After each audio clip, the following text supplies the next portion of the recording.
सब लोग हाथ जोड़ें और बोलें मेरे पीछे। ओम नमो भगवते वासुदेवाय। ओम नमो भगवते वासुदेवाय।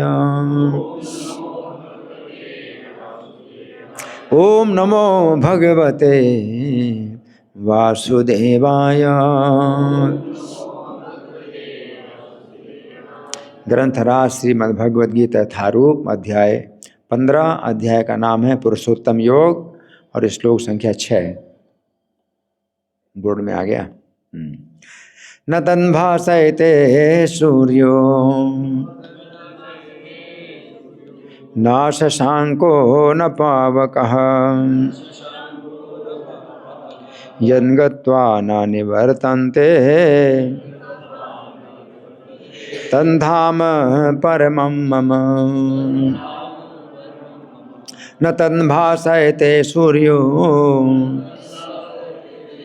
न शशांको न पावकः यन्गत्वा न निवर्तन्ते तन्धाम परमं मम। न तन्भासयते सूर्यो न शशांको न पावकः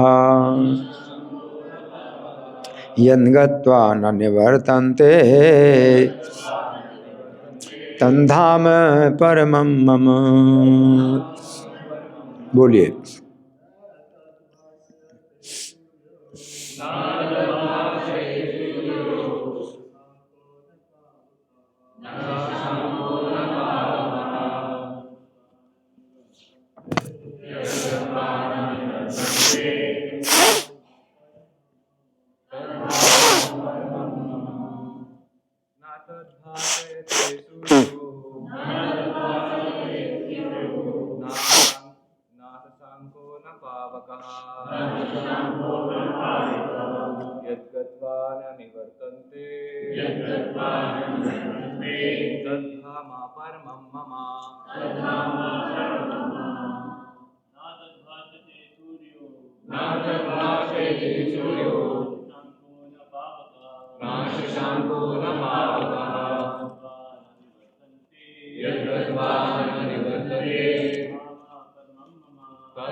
वैष्णव देवी।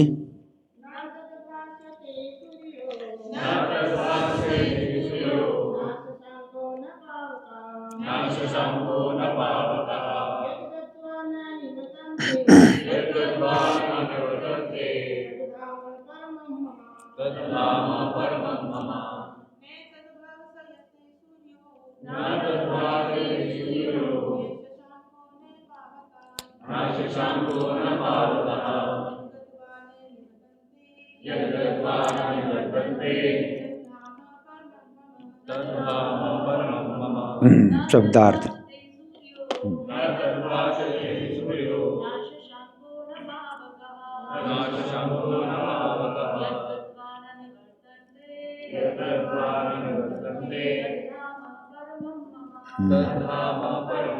शब्दार्थ। न नहीं, तत् वह, भासयते प्रकाशित करता है, सूर्य सूर्य, न ना तो, शशांकः चंद्रमा, न ना तो, पावकः अग्नि बिजली, यत् जहाँ, गत्वा जाकर, न कभी नहीं, निवर्तन्ते वापस आते हैं, तद्धाम वह धाम, परमं परम, मम मेरा। अनुवाद मेरे पीछे बोलिए। वह मेरा परम धाम ना तो सूर्य या चंद्र के द्वारा प्रकाशित होता है और न अग्नि या बिजली से। जो लोग वहाँ पहुँच जाते हैं वे इस भौतिक जगत में फिर से लौटकर नहीं आते। तो श्लोक को समझेंगे। भगवान, तात्पर्य पढ़ने से पहले श्लोक समझेंगे कि भगवान अपने धाम का वर्णन कर रहे हैं, है ना। तो पिछले श्लोक में भगवान ने कहा था कि वो अविनाशी पद को वो लोग जाते हैं जो अमूढ़ा, जो मूर्ख नहीं है। इस भौतिक संसार में जितने जीव हैं मूर्ख हैं, है ना। और जो मूर्खता से ऊपर उठ जाता है तो वो मेरे धाम में आता है, यानी परम पद को प्राप्त करता है, अव्यय है ना। तो अमूढ़ा, अमूढ़ा का मतलब है जो मूर्खता से ऊपर उठ गया है ना। तो बाकी जितने भी जीव हैं सब के सब मूर्ख हैं, है ना। तो भगवत गीता ही एक ऐसा ग्रंथ है जो हमारी मूर्खता दूर करती है। हम यहाँ पर क्यों रह रहे हैं, हम यहाँ पर क्यों आए हैं, है ना, तो मूर्खता के कारण, है ना। तो वो अविनाशी पद, तत् पदम, पदम अव्ययम तत्, वो उस अविनाशी पद को प्राप्त कर लेते हैं। तो अविनाशी पद, तो पद का भी मतलब क्या है कि जैसे कोई पद मिलता है, मान ली प्रधानमंत्री का पद मिला तो 5 साल के लिए है, फिर दोबारा चुनाव होंगे, फिर पता नहीं बनेंगे प्रधानमंत्री, नहीं बनेंगे। तो पद, जितने भी पद हैं इस भौतिक संसार के, वो क्या हैं, व्यय पद हैं, अव्यय नहीं है। अब अव्यय पद वो है जो भगवान का धाम है, तो वो अविनाशी पद प्राप्त करते हैं। तो वो पद ऐसा है जो कि उसमें व्यय नहीं होता कभी भी, जो है वो उससे आप जो है गिरते नहीं हैं, वो अविनाशी पद है। और भगवान जो है वो अपना पद देते हैं, है ना। तो अब उस अविनाशी पद को वो प्राप्त करते हैं। और पिछले श्लोक में 24 श्लोक में भगवान ने कहा था, तमेव चाद्यम पुरुषम प्रपद्ये, कि मैं उन आदि पुरुष की शरण में जाता हूँ, है ना। तो आदि पुरुष की शरण में जाता हूँ, तो 4 श्लोक में ये कहा, 5वें श्लोक में कहा कि वो अविनाशी पद प्राप्त करते हैं। तो आदि पुरुष, अब कोई सोचेगा कि आदि पुरुष कोई होगा, भगवान कृष्ण बोल रहे हैं कि आदि पुरुष की शरण लेना चाहिए और वो अविनाशी पद प्राप्त करता है, तो वो उस अविनाशी पद को प्राप्त करते हैं। तो ऐसा लगता है कि कृष्ण ये हमें सूचना तो दे रहे हैं, लेकिन कृष्ण वो नहीं है ना। तो इस श्लोक में जो 6वां श्लोक है, इसमें जो है ये पता चलता है कि वो आदि पुरुष कौन है, कृष्ण ही हैं, और जो अविनाशी पद है वो उनका परम धाम है। तो इस श्लोक में जो है वो बात स्पष्ट होती है 6ठे श्लोक में कि वो मेरा परम धाम है ना। तो ये 6वां श्लोक जो है मतलब विस्तृत रूप से वो उद्घाटित करता है, उस बात का जो है पर्दाफाश करता है। तो किसी श्लोक में भगवान जो है ज्ञान पर पर्दा डाल देते हैं, ज्ञान पर पर्दा डाल देते हैं, लेकिन यहाँ पर जो है पर्दा भगवान ने हटा लिया, है ना, और उजागर कर दिया, है ना। तो वो मेरा परम धाम है। न तद्भासयते सूर्यो न शशांको न पावकः। तो उस जो है पद को जो है ना तो सूर्य प्रकाशित करता है, ना शशांक चंद्रमा प्रकाशित करता है, ना अग्नि प्रकाशित करता है। जहाँ जा कर के फिर कोई वापस नहीं आता, वो मेरा परम धाम है। तो इस श्लोक पर हम चर्चा तो बाद में करेंगे। अभी तो हम प्रभुपाद का तात्पर्य पढ़ेंगे, तात्पर्य सुनेंगे। प्रभुपाद तात्पर्य में क्या लिखते हैं, श्रील प्रभुपाद की जय। यहाँ पर आध्यात्मिक जगत अर्थात भगवान कृष्ण के धाम का वर्णन हुआ है, जिसे कृष्ण लोक या गोलोक वृंदावन कहा जाता है ना। तो यहाँ पर भगवान ने, चूँकि भगवत गीता संक्षिप्त अध्ययन है, आध्यात्मिक ज्ञान का संक्षिप्त अध्ययन है ना, तो उन्होंने कहा कि वो मेरा परम धाम है, भगवान ने कहा। लेकिन जो दूसरे शास्त्र हैं उनमें जो है कृष्ण लोक या गोलोक बताया गया है। जैसे ब्रह्म संहिता में गोलोक एव निवसति अखिलात्म भूतो गोविंदमादि पुरुषम तमहम भजामि, है ना। तो वे गोलोक धाम में ही निवास करते हैं। और अखिलात्म भूतो मतलब परमात्मा के रूप में सब प्राणियों के हृदय में भी निवास कर रहे हैं, लेकिन गोलोक में वो जो है विशेष रूप से निवास करते हैं। गोलोक में उनका विशेष रूप से निवास है ना। और सब प्राणियों के साथ में परमात्मा के रूप में है, तो उसमें उनकी रुचि नहीं है परमात्मा के रूप में प्रत्येक जीवात्मा के साथ में है, उनकी उसमें रुचि नहीं है। हैं, रुचि कहाँ है? गोलोक धाम में है, जहाँ की अपनी नित्य लीलाएँ चलती हैं। तो जो गोलोक धाम में चले जाते हैं तो उनके लिए कहा जाता है नित्य लीला प्रविष्ट। जैसे प्रभुपाद को कहा जाता है नित्य लीला प्रविष्ट। गोलोक धाम में भगवान के नित्य लीलाएँ चलती है ना। तो नित्य लीला में अपने स्थान में प्रभुपाद चले गए। तो प्रभुपाद का स्थान क्या है? गोलोक धाम में, है ना। तो उनके वाणी से, उनकी रचना से, उनके गीत से संकेत मिलता है कि प्रभुपाद कृष्ण के सखा है। तो नित्य लीला में प्रवेश करने का मतलब ये है कि कृष्ण के जो है लीला में प्रभुपाद का जो स्थान है, जिस नाम से और जिस रूप में वे भगवान की लीला में जो है रहते हैं, तो उसमें वो पहुंच गए, उस स्थान में पहुंच गए जो लीला का स्थान है, भगवान की लीला का स्थान है, उसमें चले गए और उसमें अपना वो शरीर भी उन्होंने प्राप्त कर लिया, आध्यात्मिक शरीर है, और वो नाम भी उनका मतलब उनको मिल गया। तो विशेष नाम, विशेष रूप और विशेष आपकी वेशभूषा वो भगवान की नित्य लीला में है। प्रत्येक जीव की कुछ ना कुछ अपनी पहचान है ना। तो प्रभुपाद की पहचान है कृष्ण के सखा के रूप में, तो नित्य लीला प्रविष्ट है ना। तो गोलोक धाम जो है उनको प्राप्त होता है जो कि अपने स्वरूप में पहुंच जाते हैं, भगवान के नित्य लीला में अपना जो है, जो मूल अपना रूप है, अपना नाम है, वो प्राप्त कर लेते हैं। तो ये जो है अपना नाम और रूप जो भगवान की नित्य लीला में है, ये कोई ऐसी चीज़ नहीं कि थोपी जाती है कि भाई हम ये बनना चाहते हैं।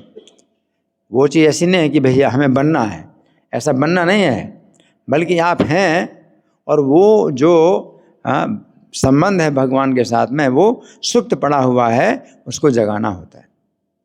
अपना जो संबंध है भगवान के साथ में, भगवान की नित्य लीला में जो भी संबंध है, जो भी भावना है, वो जगानी पड़ती है। और जब वो भावना जाग जाती है तो फिर हमें वो शरीर, वो रूप, वो वस्त्र और वो नाम, वो सब जो है हमें प्राप्त हो जाता है, तो हम चले जाते हैं। तो वो नित्य सिद्ध कृष्ण प्रेम साध्य का बुनाए हैं। तो यहाँ पर प्रभुपाद लिख रहे हैं कि यहाँ पर आध्यात्मिक जगत अर्थात भगवान कृष्ण के धाम का वर्णन हुआ है, जिसे कृष्ण लोक या गोलोक वृंदावन कहा जाता है ना। तो नित्य लीला धाम, भगवान की नित्य लीला का धाम है वो, है ना। यहाँ पर भगवान लीला करते हैं तो ये भौम लीला कहलाती है। थोड़ा सा उस नित्य लीला का जो नमूना है वो भगवान देने के लिए आते हैं, सैंपल। भगवान जो है 125 साल तक इस भौतिक जगत में रहे, तो अपनी लीला का जो है कुछ नमूना दिया, है ना। तो उसमें क्या है कि जो कृष्ण के भक्त हैं वो आकर्षित होते हैं, भगवान की लीला से आकर्षित होते हैं, भगवान की लीला को सुनते हैं, उसमें जो है उनकी रुचि होती है और फिर उसमें वो रमते हैं और इस प्रकार से क्या होता है कि उनका शुद्धिकरण होता है। तो जो सुप्त है उनका संबंध है कृष्ण के साथ में, वो जागृत हो जाता है। तो हम जो सुनते हैं और माला पर जप करते हैं, भगवान का दर्शन करते हैं, गुरु पूजा करते हैं, क्लास में बैठते हैं, ये सब कार्य जो है आपकी चेतना को शुद्ध करने के लिए है। और जब चेतना आपकी शुद्ध हो जाती है तो वो जो सुप्त जो कृष्ण के साथ अपना संबंध है वो जाग जाता है। जगाना होता है ना, ये कुछ बनाना नहीं होता है। नित्य सिद्ध कृष्ण प्रेम साध्य कबू नाय, श्रवणादि शुद्ध चित्त कराए उदय। तो श्रवण आदि से जो है जब चित्त शुद्ध होता है तो वो कृष्ण प्रेम या कृष्ण का संबंध, हमारा भगवान के साथ क्या संबंध है ना, शांत रस में है या दास रस में है या शक्य रस में है या वात्सल्य रस में है या माधुर्य रस में है, जिस रस में संबंध है वो हमारा जागृत होगा। जिसमें कुछ अपना चुनाव नहीं होता कि नहीं हमको तो गोपी भाव चाहिए, है ना। तो ऐसी चीज़ नहीं है। तो यहाँ पर प्रभुपाद लिख रहे हैं कि जिसे कृष्ण लोक या गोलोक वृंदावन कहा जाता है। आगे, चिन्मय आकाश में ना तो सूर्य प्रकाश की आवश्यकता है, न चंद्र प्रकाश अथवा अग्नि या बिजली की। प्रभुपाद कह रहे हैं क्या कि चिन्मय आकाश, वो चिन्मय आकाश है ना। ये जो आकाश है ये भौतिक आकाश कहलाता है। जिसमें हम हैं, ये भौतिक आकाश कहलाता है। ये चारों तरफ से बंद है, ये जो भौतिक आकाश है चारों तरफ से बंद है, हैं? हम लोग जो है ब्रह्मांड के अंदर हैं, और ब्रह्म का मतलब बड़ा अंड, माने अंडा, एक बड़े अंडे के अंदर बंद है ना। इतने बड़े अंडे के अंदर बंद है कि वो जो चिन्मय आकाश का जो प्रकाश है, जो बाहर का प्रकाश है, वो इस ब्रह्मांड के अंदर नहीं आ सकता, है ना। तो आज की जो साइंस है उसको जो है ये पता ही नहीं है। आज की साइंस क्या बताती है? आकाश खुला है, आकाश खुला है ना। लेकिन आकाश खुला नहीं है ना। ये जो ब्रह्मांड है तो ये 50 करोड़ योजन का है, तो 25 करोड़ योजन है जो है पानी है, और 25 करोड़ योजन जो है आकाश है।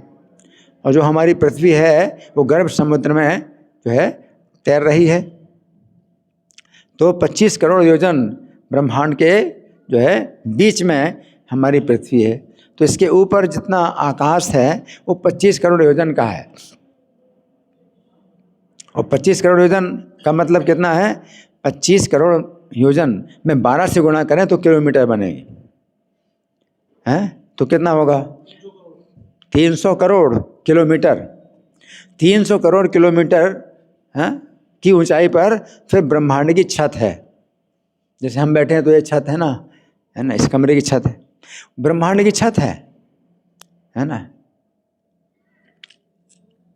तो ये ब्रह्मांड जो है ये इसीलिए अंधकार से भरा हुआ है, क्योंकि बाहर का प्रकाश इसमें नहीं आ रहा। चिन्मय आकाश,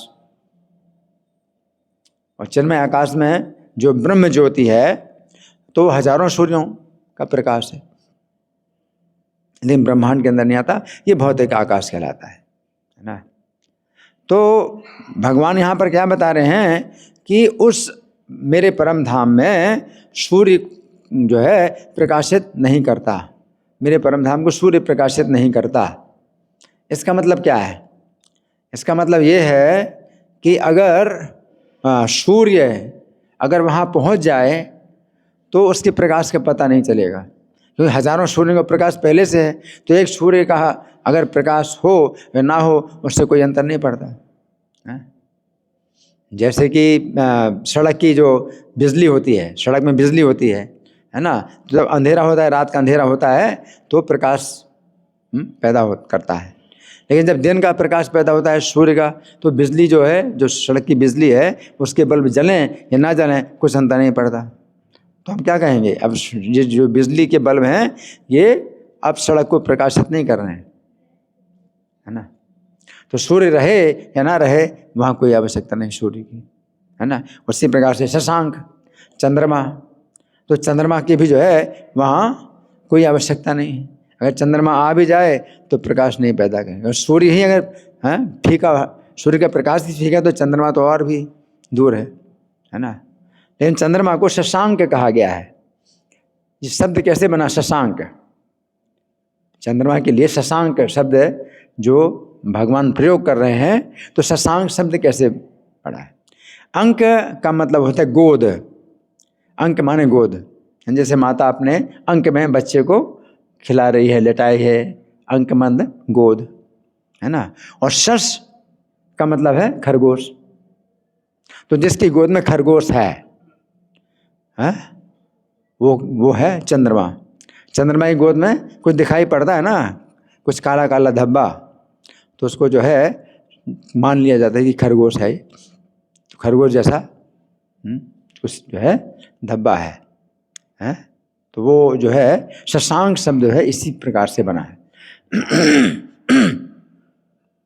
फिर भगवान के, क्योंकि इस भौतिक जगत में चूँकि अंधकार है, अंधकार दूर करने के लिए एक तो भगवान ने सूर्य की व्यवस्था की है, तो सूर्य अंधकार को दूर करता है। और जब सूर्य अस्त हो जाता है, अंधकार हो जाता है, तो चंद्रमा की व्यवस्था की है, तो चंद्रमा रात्रि का अंधकार दूर करता है ना। और फिर सूर्य का प्रकाश भी उतना पर्याप्त नहीं होता। अगर मान लीजिए बेसमेंट में आप हैं तो सूर्य का प्रकाश भी पर्याप्त नहीं, सूर्य का प्रकाश भी नहीं जाता बेसमेंट में, चंद्रमा का प्रकाश भी नहीं जाता। तो उसमें जो है हमें और लाइट पैदा करनी पड़ती। तो पहले लाइट पैदा करते थे आग से लाइट पैदा करते थे, प्रकाश पैदा करते थे, है ना। तो और इस समय जो है बिजली का जो है आविष्कार हो गया, तो बिजली से प्रकाश पैदा करें। तो भगवान यहाँ बिजली की बात नहीं कही, क्यों? कि उस समय बिजली का आविष्कार नहीं हुआ था, है ना। लेकिन प्रभुपाद यहाँ पर पावकः का शब्दार्थ जब लिख रहे हैं तो अग्नि और कमा बिजली, अग्नि और बिजली। क्यों? क्योंकि अभी बिजली का आविष्कार हो गया है ना। तो वो जो है वो भी बिजली के बल्ब, कितने भी बिजली के बल्ब, अब बिजली के बल्ब जो है कितनी भी लाइट कर दो सूर्य के प्रकाश में, उसका कुछ पता नहीं चलेगा, है ना। तो सूर्य ही जो है प्रकाशित नहीं, सूर्य ही फीका पड़ रहा है उस भगवान के धाम में, तो बिजली है और अग्नि है और चंद्रमा है, उनकी क्या गिनती है ना। तो यहाँ पर प्रभुपाद लिख रहे हैं कि चिन्मय आकाश में ना तो सूर्य प्रकाश की आवश्यकता है, ना चंद्र प्रकाश या अग्नि या बिजली की, क्योंकि सारे लोग स्वयं प्रकाशित हैं। इस ब्रह्मांड में केवल एक लोक सूर्य ऐसा है जो स्वयं प्रकाशित है। तो यहाँ प्रभुपाद क्या बता रहे हैं कि ब्रह्मांड में एक लोक सूर्य है जो स्वयं प्रकाशित है। स्वयं प्रकाशित वैसे भी स्वयं प्रकाशित नहीं है, क्योंकि भगवान आगे चल करके बताएंगे क्या, यदादित्यगतम तेजो जगत भासयते अखिलम या चंद्रमसि चाग्नो तत्तेजो विद्धि मामकम, कि जो सूर्य में जो तेज है या जो चंद्रमा में तेज है या जो अग्नि में तेज है उसको मेरा तेज मानो। तो वास्तव में सूर्य का जो तेज है वो भगवान से ही आ रहा है ना। सूर्य को भगवान का नेत्र कहा जाता है। सूर्य में जो प्रकाश आ रहा है वो भगवान का नेत्र है, भगवान के नेत्र से सूर्य भगवान का नेत्र है, और सूर्य को भगवान के नेत्र से प्रकाश मिल रहा है और सूर्य से फिर हमारे नेत्रों को प्रकाश मिल रहा है। हमारे नेत्रों का देवता सूर्य है ना। तो सूर्य में जो है अपना प्रकाश नहीं है, लेकिन ऐसे आज के वैज्ञानिक लोग मानते हैं कि भाई सूर्य में अपना प्रकाश है, सूर्य स्वयं प्रकाशित है ना। हर व्यक्ति कहे, सामान्य व्यक्ति कहे सूर्य में अपना प्रकाश है। जो वैज्ञानिक लोग हैं उसमें जो है कुछ घटना बताते हैं कि सूर्य में जो है कुछ घटना हो रही है ना। तो वो क्या बोलते हैं, कौन सी घटना हो रही है? Electronic fusion. इलेक्ट्रॉन जो है वो जो है उसमें कुछ क्रिया करते हैं और वो जो है फिर अग्नि उत्पन्न करते हैं। तो उन्होंने फिर ये निकाला हिसाब, हरि बोल हरि बोल हरि बोल हरि बोल, प्रसादम टाइम प्रसादम टाइम, आंखें खोलो प्रसादम टाइम है। प्रसादम टाइम है कि नहीं? नहीं है, प्रसादम टाइम नहीं, प्रसादम टाइम है कानों का प्रसाद है। ये जो मिल रहा है आपको संदेश भगवान का, ये कानों के लिए प्रसाद है, और इसमें कोई लिमिट नहीं कितना आप भरो। कानों में जितना भी भरो उसकी लिमिट नहीं है। खाने के लिए तो आप भरोगे प्रसाद तो फिर लिमिट है उसकी और दिक्कत हो जाएगी। कानों में जितना भरो कभी भी जो कम नहीं, जितना भरो उतना ही कम है ना। और आंखें बंद हो रही हैं तो कान भी बंद हो रहे हैं। क्या मैंने क्या कहा, कौन बताएगा क्या कहा मैंने? हाँ जी,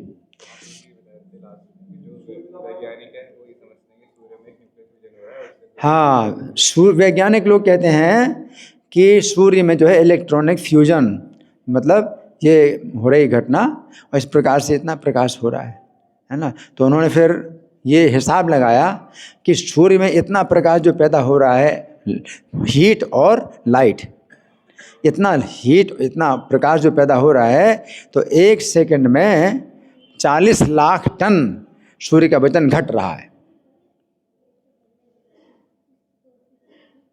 1 सेकंड में सूर्य का वजन 40 लाख टन घट रहा है। 1 टन कितना होता है? 1000 किलो। 1 टन होता है 1000 किलो का। तो 40 लाख टन सूर्य का प्रकाश, सूर्य का वजन 1 सेकंड में घट रहा है। अब सोचिए, अगर 1 सेकंड में 40 लाख टन सूर्य का वजन घटेगा तो सूर्य क्या रहेगा? और करोड़ों करोड़ों साल से सूर्य है। तो जो मतलब ये सब बातें जो है अपनी अटकल से जो है कर रहे हैं अपनी अटकलबाजी, है ना।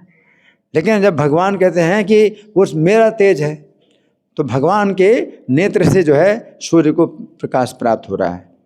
सूर्य का अपना प्रकाश नहीं है, सूर्य भगवान का नेत्र है ना।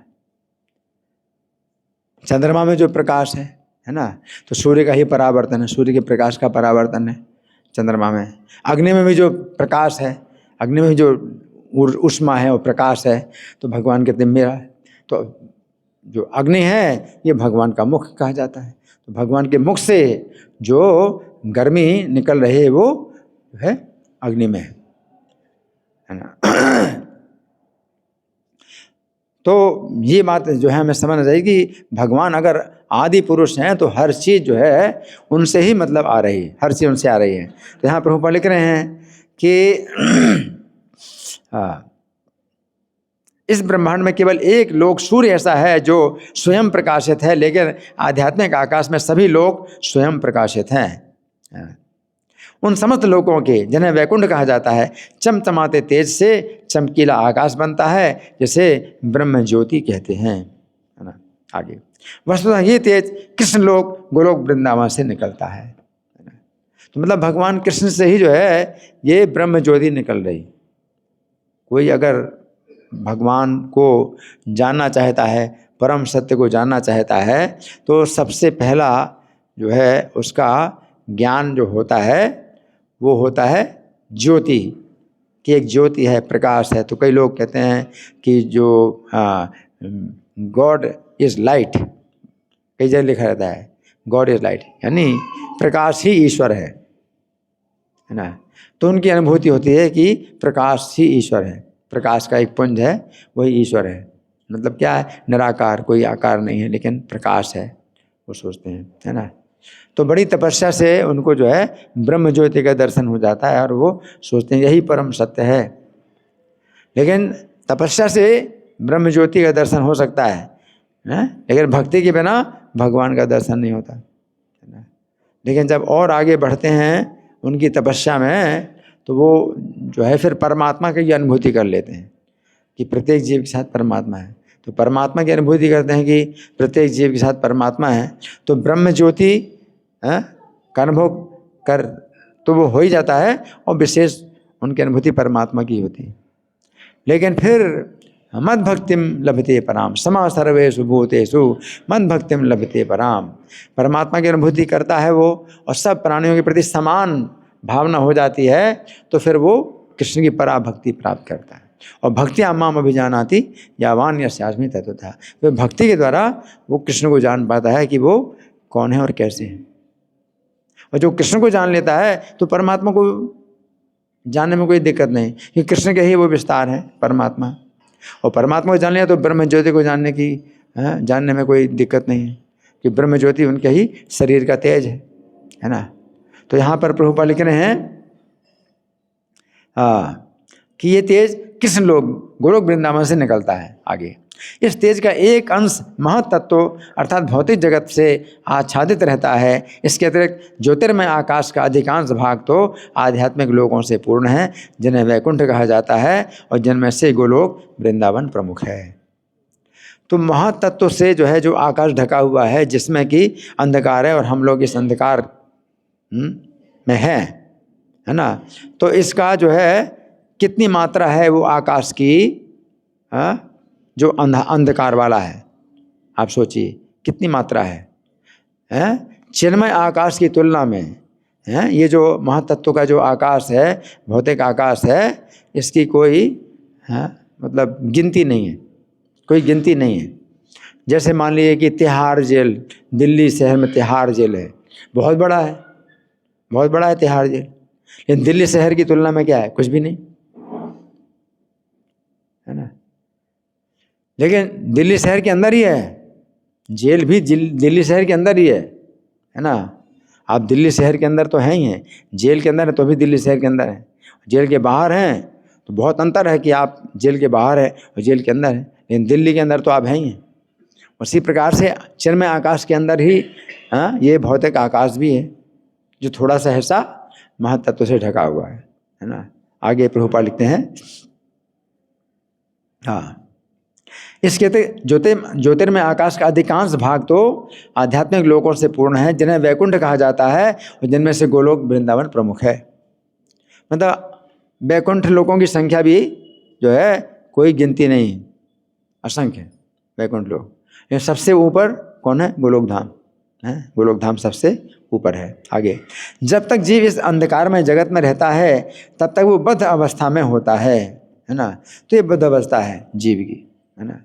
जैसे जेल के अंदर, है ना, तो हम बंधे हैं, जेल के अंदर बंधे हैं, तो कई बार बंधे नहीं होते हैं लेकिन खुले हैं, और आपको जो है घूमने फिरने का भी मौका मिलता है। कई कमरे भी हैं, किसी कमरे में जाएं तो काफ़ी बड़ा जेल है, ऐसा है। लेकिन तो भी वो बंधन तो ही है कि आप उसके उस सीमा के बाहर आप नहीं जा सकते।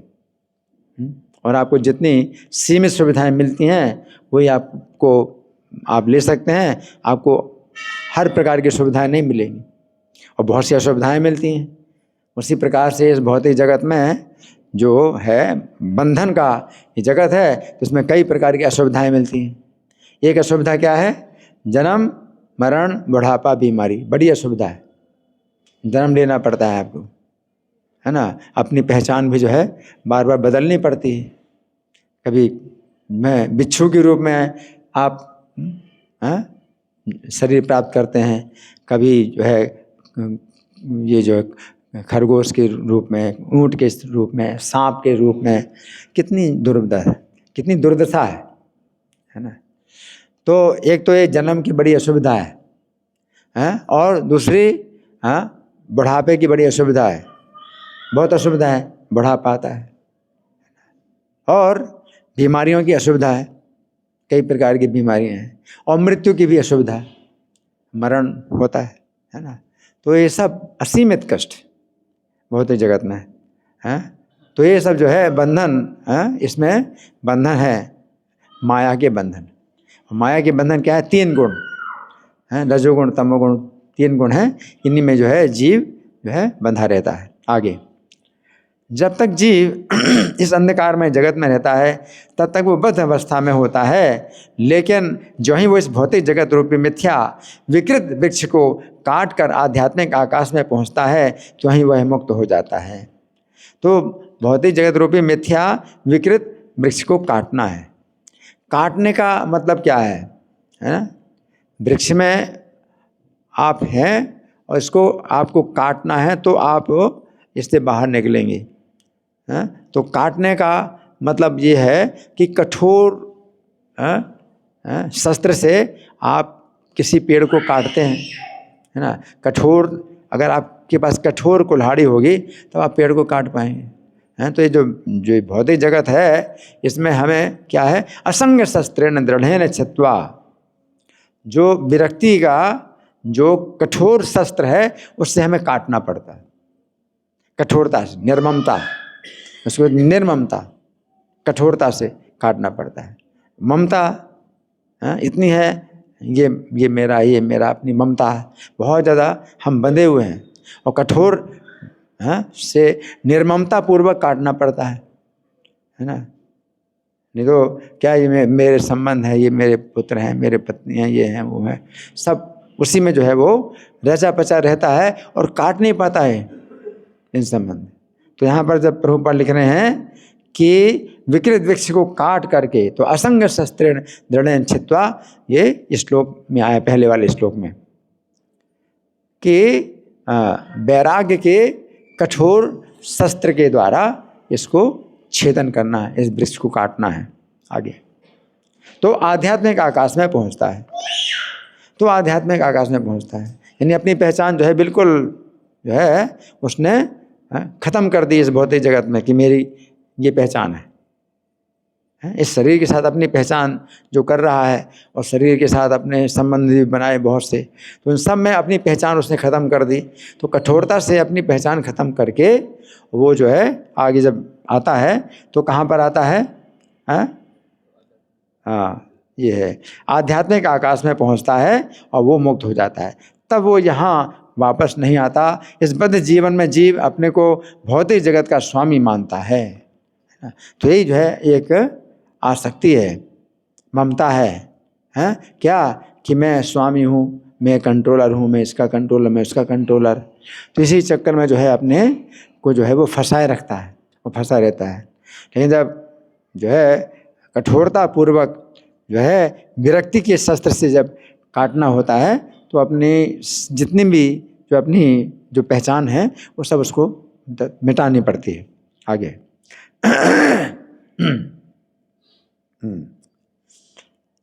लेकिन अपनी मुक्त अवस्था में वो आध्यात्मिक राज्य में प्रवेश करता है और परमेश्वर का पार्षद बन जाता है ना।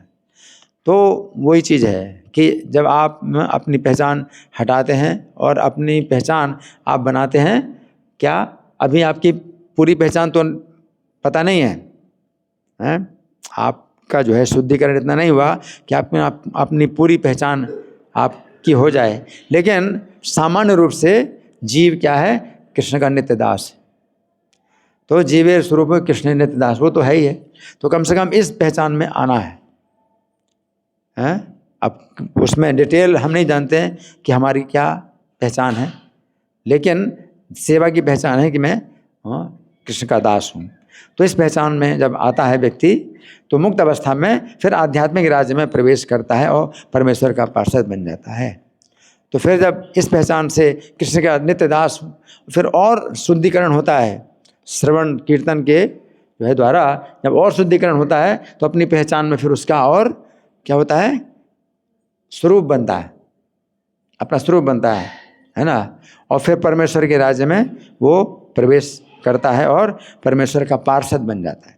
तो पार्षद तो सभी जो है वहाँ वैकुंठ में कौन है, भगवान के पार्षद हैं। वैकुंठ में एकमात्र केंद्र जो है भगवान है और बाकी सब घर परिवार सब कुछ है। वैकुंठ में भी पत्नियां हैं, वैकुंठ में भी भवन है, अपने पत्नियां भी हैं और साथ में जो है रहते भी हैं, लेकिन वो सब केंद्र में भगवान ही नहीं रहते। पत्नियां भी हैं, विमान भी है, विमान में भी चलते हैं वैकुंठ में, है, लेकिन केंद्र में क्या है, भगवान है। तो वो जो है अपना असली क्या है, जीवन है, जो सच्चिदानंद जीवन कहलाता है। ये भौतिक जगत में हमारा जीवन क्या है, असत अचित निरानंद, उल्टा है। सच्चित आनंद का उल्टा, सत का उल्टा असत है ना, और चित का उल्टा अचित, और आनंद का उल्टा निरानंद है। तो अभी भौतिक जगत में हमारा जीवन है असत अचित निरानंद है। असत का मतलब है कि नश्वर अनित्य, अचित का मतलब है अज्ञान है, ज्ञान हमेशा जो है चला जाता है और भूलते रहते हैं, भूल है अचित। और निरानंद का मतलब कई प्रकार के दुखों की वैरायटी है ना। और वहाँ जो सच्चिदानंद जीवन है, सत का मतलब है कि नित्य है वहाँ का जीवन, वहाँ कभी विनाश नहीं होता है ना। और चित, चित का मतलब है ज्ञान, तो हर चीज़ का ज्ञान रहता है, हर चीज़ की जानकारी रहती है। और आनंद, उसमें आनंद की वैरायटी कई प्रकार की। तो यहाँ प्रभुपाद लिख रहे हैं कि परमेश्वर का पार्षद बन जाता है और वहाँ पर सच्चिदानंद जीवन बिताता है। हमारा जीवन यहाँ कैसा है, असत अचित निरानंद, और वहाँ का जीवन कैसा है, सत चित आनंद, सच्चिदानंद जीवन बिताता है। आगे इस सूचना से मनुष्य को मुग्ध हो जाना चाहिए। तो प्रभुपाद क्या कह रहे हैं, इस सूचना से मनुष्य को मुग्ध हो जाना चाहिए। जो प्रभुपाद सूचना दे रहे हैं, इसमें तो भगवान ने जो सूचना दी उसमें तो कोई सोचेगा कि अरे कौन जाए, वहाँ पर सूर्य का प्रकाश नहीं होगा। सिर्फ भगवान कह रहे हैं वहाँ सूर्य प्रकाशित नहीं करता, तो उसके दिमाग में आएगा अरे सूर्य का प्रकाश ही नहीं है वहाँ, है ना। चंद्रमा प्रकाशित करता है तो चंद्रमा का भी प्रकाश नहीं है, अग्नि का भी प्रकाश नहीं है, अंधेरा अंधेरा होगा, तो कौन जाए। और फिर भगवान के यद गत्वान अन्य वर्तन्ते, जहाँ जाकर के वापस नहीं आता है, तो वो सोचेगा कि वहाँ जाकर के वहाँ मुझे पकड़ लेंगे, वापस नहीं आने देंगे, तो मैं क्यों जाऊँ।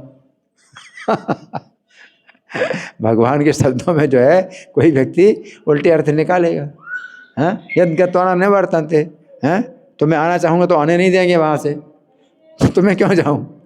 लेकिन जब भगवान कह रहे हैं यद गत्वान अन्य वर्तन्ते, इसका मतलब ये है कि वहाँ जाकर के आप आना नहीं चाहेंगे।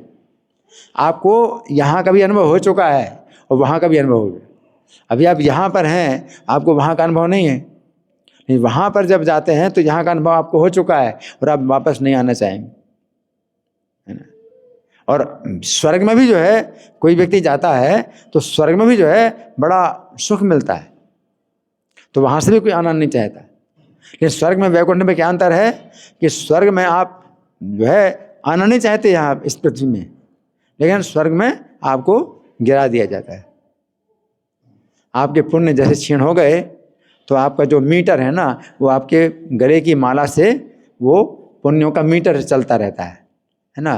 जैसे क्षीण होते जाते हैं तो माला मुरझाती जाती है, और जब वो देखता है माला मुरझा गई, अब पुण्य पूरे क्षीण हो गए, तो फिर क्या होता है, सिर नीचे पैर ऊपर और स्वर्ग से नीचे गिरा देते, और फिर जो है वर्षा के जो है माध्यम से वो जो है पृथ्वी में जाता है, और फिर बीज में जो है वो मतलब प्रवेश करता है, और जो बीज बनता है उसका तो वो भी जो है निश्चित हो जाता है कि वो किसके घर में जन्म लेगा, तो वो व्यक्ति उसका आटा चपाती के रूप में जो मतलब अन्न के रूप में वो खाएगा। तो जिसके घर में जन्म लेना है उसके खाएगा, फिर वो वीर में मतलब के सहारे फिर वो माता के गर्भ में जाएगा। तो स्वर्ग से इस प्रकार से पतन होता है। तो स्वर्ग में भी जो है मतलब इतना सुख है, कोई छोड़ना नहीं चाहता। फिर स्वर्ग रहने की जगह है ही नहीं। जैसे 5 स्टार होटल है तो रहने की जगह थोड़ी है वो, उसमें तो आपका पैसा जो है मतलब जब खत्म हो जाएगा तो आपको सड़क में बाहर कर देंगे। तो स्वर्ग में मतलब वो मीटर चलता रहता है, और नया कर्म आप कर नहीं सकते, पुण्य कर्म नया कर नहीं सकते। कितना भोग है कि वो जो है मतलब पुण्य कर्म कर नहीं सकता। तो बस क्षीण होता है, क्षीणे पुण्य मरते लोक मिशन। तो स्वर्ग में भी इतना सुख है, और वैकुंठ में भी सुख है। तो वैकुंठ में जाएगा तो आना नहीं चाहेगा, लेकिन वहाँ पर ऐसा कुछ नहीं है कि भाई तुम जो है जाना चाहते हो तो जा नहीं सकते, तो ऐसी कोई बात नहीं। तो आप जाना चाहोगे नहीं, है ना, और आप नहीं जाना चाहते तो आपको जो है गिराया नहीं जाएगा वहाँ से। वैकुंठ में जो है आप स्वेच्छापूर्वक रहेंगे, और जब आपको जो है पूरी स्वतंत्रता दी जाती है कि आप जब चाहो रहो, तो आप कभी नहीं आना चाहोगे। तो भगवान जो कह रहे हैं यद गत्वान अन्यवर्ते, जहाँ जा कर के वापस नहीं आओगे, तो उसका भगवान का कहने का मतलब है कि अभी तो आपको पता नहीं है वहाँ का कितना सुख है। जब आपको पता चलेगा वहाँ का इतना सुख है तो फिर आप आना नहीं चाहोगे। अभी तो आप जाना नहीं चाहते। आप क्यों नहीं जाना चाहते? पता नहीं क्या है वहाँ पर कितनी सुविधा मिलेगी, कितनी सुविधा नहीं मिलेगी, है ना। लेकिन जब आपको जो है भगवान की कथा में रुचि पैदा हो जाएगी, भगवान के गुणों में आनंद आने लगेगा, तो फिर वैकुंठ में आप जाना चाहोगे, क्योंकि वहाँ पर यही सुख है ना। तो यहाँ प्रभुपाद लिख रहे हैं कि इस सूचना से मनुष्य को मुक्त हो जाना चाहिए, उसे उस शाश्वत जगत में ले जाए जाने की इच्छा करनी चाहिए। प्रभुपाद ये नहीं कह रहे जाने की इच्छा करनी चाहिए। जाने की इच्छा, हम जा तो सकते नहीं, हमें ले जाया जाए तो हम जा सकते हैं, है ना। तो वैकुंठ से विमान आता है लेने के लिए, है ना। तो वैकुंठ से विमान आता है लेने के लिए। जैसे अजामिल का तो वर्णन आता है 6ठे स्कंद में, तो उसमें क्या था कि अजामिल की रक्षा हो गई, नरक में जाने से रक्षा हो गई, है ना। तो ये बहुत बड़ी रक्षा थी, लेकिन फिर उसने अब वो पाप कर्म छोड़ दिए, वेश्या की संगति छोड़ दी, और कन्नौज में था वो कान्यकुब्ज, तो हरिद्वार में आ गया, और फिर शुद्ध भक्ति में लग गया। और शुद्ध भक्ति में लग गया, अब उसकी जो है चेतना पूरी शुद्ध हो गई और वैकुंठ जाने के योग्य हो गया। अब वही 4 पार्षद दोबारा आए जो पहले आए थे यमदूतों से रक्षा करने के लिए। वही 4 पार्षद फिर आए, और अजामिल ने पहचान लिया कि यही 4 पार्षद जो पहले आए थे मेरी रक्षा करके चले गए थे, और बात नहीं की थी कि मैं योग्य नहीं था मैं बात करने लायक नहीं था। अब जो है वही 4 पार्षद आए, विमान लेकर के वैकुंठ से आए, और अजामिल ने अपना शरीर छोड़ा और वैकुंठ का शरीर प्राप्त कर लिया, आध्यात्मिक शरीर प्राप्त कर लिया, और वो 4 पार्षद उसको विमान में बैठा करके वैकुंठ ले गए ना। तो जब आपको ले जाया जाएगा तभी आप जाएंगे, ऐसे नहीं जा सकते हैं। यहाँ कोई एयरक्राफ्ट नहीं बना सकते, कोई बनाया नहीं जा सकता, बल्कि स्वर्ग के विमान भी नहीं जा सकते वहाँ। स्वर्ग के विमान जो है वो जो है स्वर्ग से आते हैं तो स्वर्ग ले जाते हैं, और स्वर्ग तक ही ले जाएंगे, उसके ऊपर नहीं वो जा सकते। स्वर्ग के विमान, स्वर्ग के विमान भी जो है वो भी पार्किंग कर लेते हैं आकाश में, उनकी पार्किंग आकाश में हो जाती है स्वर्ग के विमान की, और इच्छा के अनुसार चलते हैं। स्वर्ग के विमान भी आपकी इच्छा के अनुसार चलते हैं, पेट्रोल डीजल की कोई ज़रूरत नहीं है, और कोई जो है दुर्घटना नहीं होती, विमान दुर्घटना है, स्वर्ग के विमानों में विमान दुर्घटना नहीं होती। लेकिन जो वैकुंठ के विमान है वो अलग ही हैं, जो कि आपको वैकुंठ ले जाएंगी। तो वैकुंठ से विमान आएगा तो वैकुंठ ले जाएंगे। तो यहाँ पर प्रभुपाद क्या कह रहे हैं कि उसे उस शाश्वत जगत में ले जाए जाने की इच्छा करनी चाहिए, कि मुझे ले जाया जाए, है ना। जैसे भक्ति सिद्धांत सतीश ठाकुर कहा करते थे, भगवान को देखने की इच्छा मत करो, बल्कि ये इच्छा करो कि भगवान आपको आएँ, आपके पास आएँ, आपको देखें, आपका दर्शन करें। तो आप भगवान को नहीं देख सकते, जब भगवान आपको देखना चाहें हैं तो आप भगवान को भी देख सकते हैं।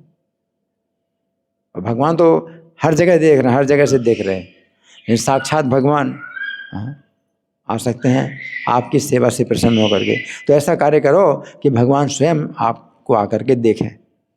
तो इसी प्रकार से प्रभुपाद कह रहे हैं कि वैकुंठ में जाने की इच्छा मत करो कि कोई आविष्कार हो जाएगा आगे चल करके साइंस में कि वैकुंठ चला जाए।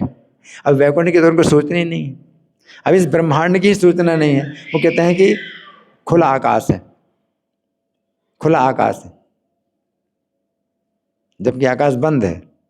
उन्हें यह भी सोचना नहीं कि हम बंद आकाश में हैं और अंधेरे में हैं। सूर्य या तो अंधकार दूर करता है, या चंद्रमा, या फिर अग्नि, और या फिर बिजली, नहीं तो अंधकार में। और वहाँ पर न सूर्य की जरूरत है, न अग्नि की, न बिजली की, वहाँ जो है स्वतः प्रकाश है, ब्रह्म ज्योति, है ना। तो यहाँ प्रभुपाद लिख रहे हैं कि उससे उस शाश्वत जगत में ले जाए जाने की इच्छा करनी चाहिए, और सच्चाई के इस मिथ्या प्रतिबिंब से अपने आप को विलग कर लेना चाहिए। तो मिथ्या प्रतिबिंब, ये मिथ्या, जब मिथ्या प्रभुपाद कह रहे हैं मिथ्या, तो वो मायावादियों का शब्द वो मिथ्या नहीं है। जब हम कभी इस जगत को मिथ्या कहते हैं और मायावादी मिथ्या कहते हैं तो उसमें अंतर है। हम कभी मिथ्या शब्द का प्रयोग करेंगे, है ना। तो मायावादी जब मिथ्या शब्द का प्रयोग करते हैं कि जगत मिथ्या है, वो कहते हैं ब्रह्म सत्यम जगत मिथ्या, है ना। तो ब्रह्म को भी जो है वो साकार नहीं मानते, निराकार मानते हैं, उसको सत्य मानते हैं, है ना। और जगत में जितने आकार हैं सब मिथ्या हैं। तो मिथ्या का मतलब ये वो मानते हैं कि है ही नहीं, वो केवल आपको दिखाई पड़ रहा है।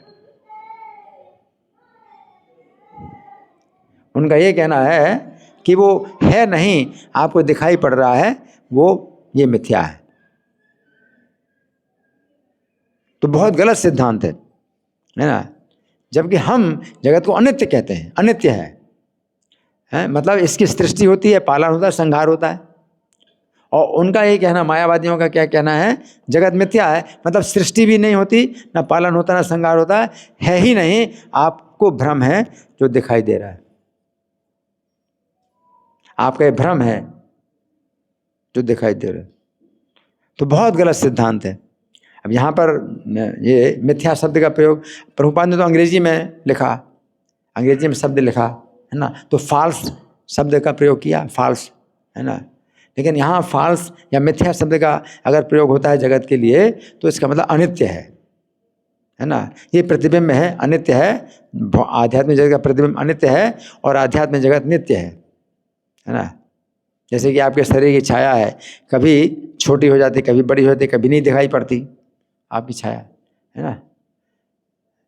लेकिन वो सत्य तो है, सत्य तो है, मिथ्या नहीं है। जगत सत्य है, और इसकी सृष्टि होती है, इसका पालन होता है, विनाश होता है ना। ये सब घटनाएं होती हैं जगत में, है ना। तो यहाँ प्रभुपाद लिखने हैं कि सच्चाई के इस मिथ्या प्रतिबिंब से अपने आप को विलग कर लेना चाहिए। जो इस संसार से अत्यधिक आसक्त है उसके लिए इस आसक्ति का छेदन करना दुष्कर होता है।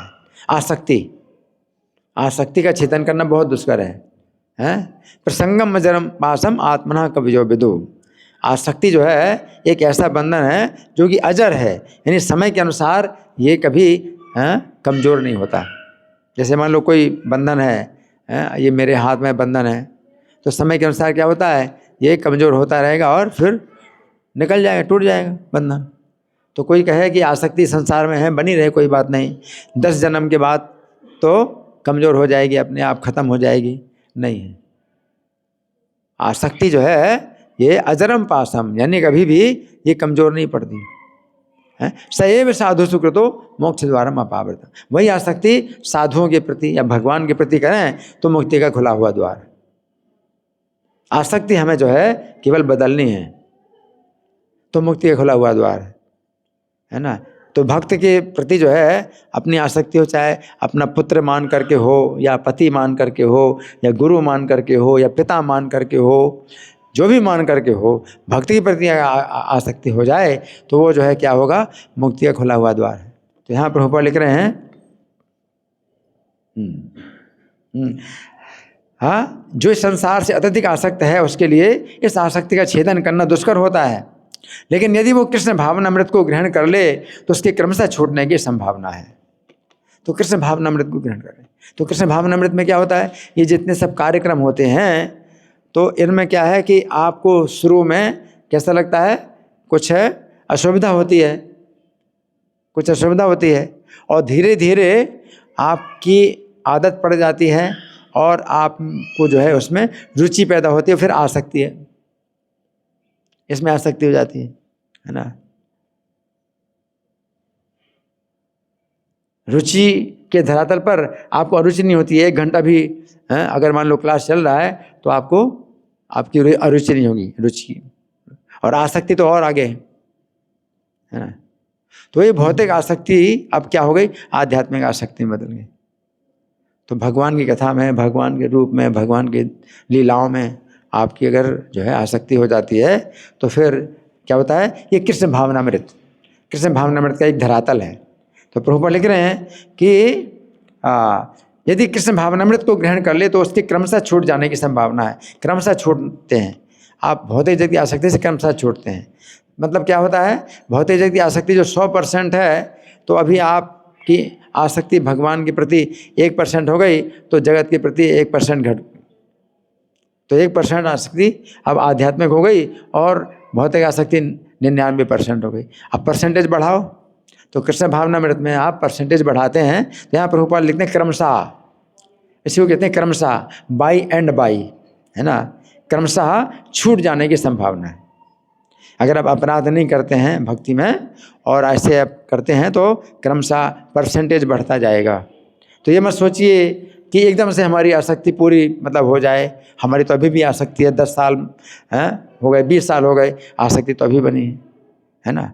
अगर आप अपराध नहीं करते हैं तो आपकी आसक्ति घट रही, वो देखो कि कितने % आसक्ति घट गई। 10 साल पहले कितना था, 5% आसक्ति घट गई, तो बहुत बड़ी प्राप्ति है ना। तो यहाँ प्रभुपाद लिख रहे हैं कि क्रमशः छूट जाने की संभावना है। क्रमशः माने धीरे धीरे आसक्ति भौतिक आसक्ति छूट जाने की संभावना है। आगे उससे ऐसे भक्तों की संगति करनी चाहिए जो कृष्ण भावना भावित होते हैं। तो ये कृष्ण भावना मृत संघ जो प्रभुपाद ने बनाया है वो क्या है, आसक्ति के लिए बनाया है कि आप आसक्ति करो, संगति करो भक्तों की, भक्तों के साथ आपकी आसक्ति हो। जो कृष्ण भावना भावित भक्त हैं उनके साथ में आपकी आसक्ति हो, हैं, तो संगति करनी चाहिए, है। आगे उसे ऐसा समाज खोजना चाहिए जो कृष्ण भावनामृत के प्रति समर्पित है, हैं? ऐसा समाज खोजना चाहिए। तो ऐसा समाज कौन सा है, कृष्ण भावना मृत संघ समाज, है ना, international society for Krishna consciousness, समाज सोसाइटी, तो यही है ना। ऐसा समाज खोजना चाहिए। और अगर खोज लिया तो छोड़ना नहीं चाहिए, है ना। आपको इच्छा करनी चाहिए कि जन्म जन्म हम इसमें जुड़े रहें। अभी आप पूरी भौतिक आसक्ति नहीं हैं आप छोड़ सकते हैं, तो कम से कम इतनी इच्छा करो कि ये जितनी आसक्ति बन गई है और जितना हमारा जोड़ हो गया है, जितने जुड़े हैं तो उतने जुड़े रहें, जन्म जन्म जुड़े रहें, इस्कॉन से जुड़े रहें, हैं। तो ये भी आप इच्छा कर सकते इस तरह से कि ज़्यादा नहीं सोच सकते भाई आसक्ति पूरी खत्म हो जाए, तो कम से कम जितने जुड़े हैं 5% 10% जो जुड़े हैं तो जन्म जन्म जुड़े तो रहे। तो ये भी आपको इच्छा करनी चाहिए।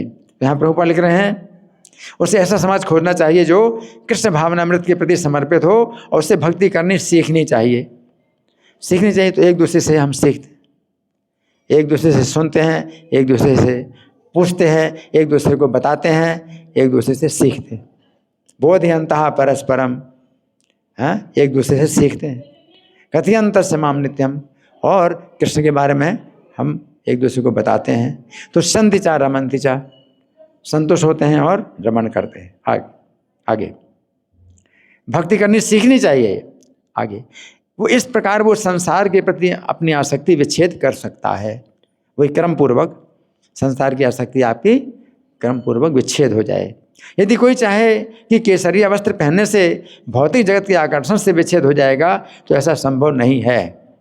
तो कुछ लोग ऐसे ही सोचते हैं। क्या सोचते हैं कि सिर मुड़ा लिया और ये जो है अपना सैफरन हो गया तो बस हो गया है, बस अब तो हम बन गए पूरे, है ना, हमारी आसक्ति मिट गई। ये बहुत बड़ा धोखा है, बहुत बड़ा धोखा है ये, है ना। तो प्रभुपाद लिख रहे हैं कि अगर कोई चाहे कि केसरिया वस्त्र पहनने से भौतिक जगत के आकर्षण से विच्छेद हो जाएगा तो ऐसा संभव नहीं है। उसे भगवत भक्ति के प्रति आसक्त होना पड़ेगा। तो जब केसरिया वस्त्र हम धारण करते हैं तो ये सोच के धारण नहीं करते कि केसरिया वस्त्र धारण करने से हमारी आसक्ति खत्म हो जाएगी, बल्कि केसरिया वस्त्र धारण करते हैं हम इसलिए कि हम अपनी पहचान कराते हैं, लोगों को ये पहचान कराते हैं कि हम जो है कृष्ण भावनामृत का अभ्यास कर रहे हैं आसक्ति को खत्म करने के लिए। हम जो है इस लाइन में लगे हुए हैं जिसमें कि हम जो है आसक्ति, भौतिक आसक्ति के विरुद्ध हम जो है कार्य कर रहे हैं। लेकिन हमें कार्य करना है, प्रयास करना है, तब केसरिया वस्त्र धारण करना है। हमें नियमों का पालन करना है तो केसरिया वस्त्र धारण करना है। आगे प्रभुपाद लिखते हैं, हाँ, उसे भगवत भक्ति के प्रति आसक्त होना पड़ेगा। तो भक्तों के प्रति आसक्ति, भक्ति के प्रति आसक्ति, भगवान के प्रति आसक्ति, भगवान की लीला, भगवान के नाम, इनमें आसक्ति, है ना, आसक्त होना पड़ेगा। अतएव मनुष्य को चाहिए कि गंभीरतापूर्वक समझे कि 12वें अध्याय में भक्ति का जैसा वर्णन है वही वास्तविक वृक्ष की इस मिथ्या अभिव्यक्ति से बाहर निकलने का एकमात्र साधन है। तो भक्ति योग 12वां अध्याय पूरा क्या है? भक्ति योग। और उसमें भगवान जो है भक्ति के लक्षण बताते हैं कि ऐसे लक्षण जब होते हैं तो वो मुझे प्यारा होता है। मद भक्ता या मद भक्ता सो समय प्रिया, जो मेरा ऐसा भक्त होता है वो मुझे प्रिय है। तो उसमें भगवान भक्त के उस रूप रंग की बात नहीं करते, इस रूप का, इस रंग का भक्त है मुझे प्रिय है ना, इस नाम का जो भक्त है वो प्रिय है। भगवान तो उसके गुण, जब उसके ऐसे गुण विकसित हो जाएं तो मुझे प्रिय होता है ना। तो भगवान ये बताते हैं। और वो भक्त जो है कुत्ते के रूप में भी अगर हो तो भगवान वो कुत्ता भी भगवान को प्रिय है। पक्षी के रूप में भी कोई हो सकता है तो भगवान को वो पक्षी भी प्रिय है। आगे प्रभुपाद लिखते हैं 14वें अध्याय में बताया गया है कि भौतिक प्रकृति द्वारा सारी विधियां दूषित हो जाती हैं, केवल भक्ति ही शुद्ध रूप से दिव्य है ना। तो यो माम चयो व्यभिचारेण भक्ति योगेन सेविते, वो 14वें अध्याय में भगवान कहते हैं कि जो अव्यभिचारिणी भक्ति के द्वारा जो मेरी सेवा करता है। तो अव्यभिचार भक्ति में व्यभिचार नहीं होना चाहिए। तो भक्ति में व्यभिचार का मतलब क्या है कि केवल कृष्ण की भक्ति करें फिर हमें सब देवताओं की भक्ति नहीं, वो व्यभिचार कहलाता है।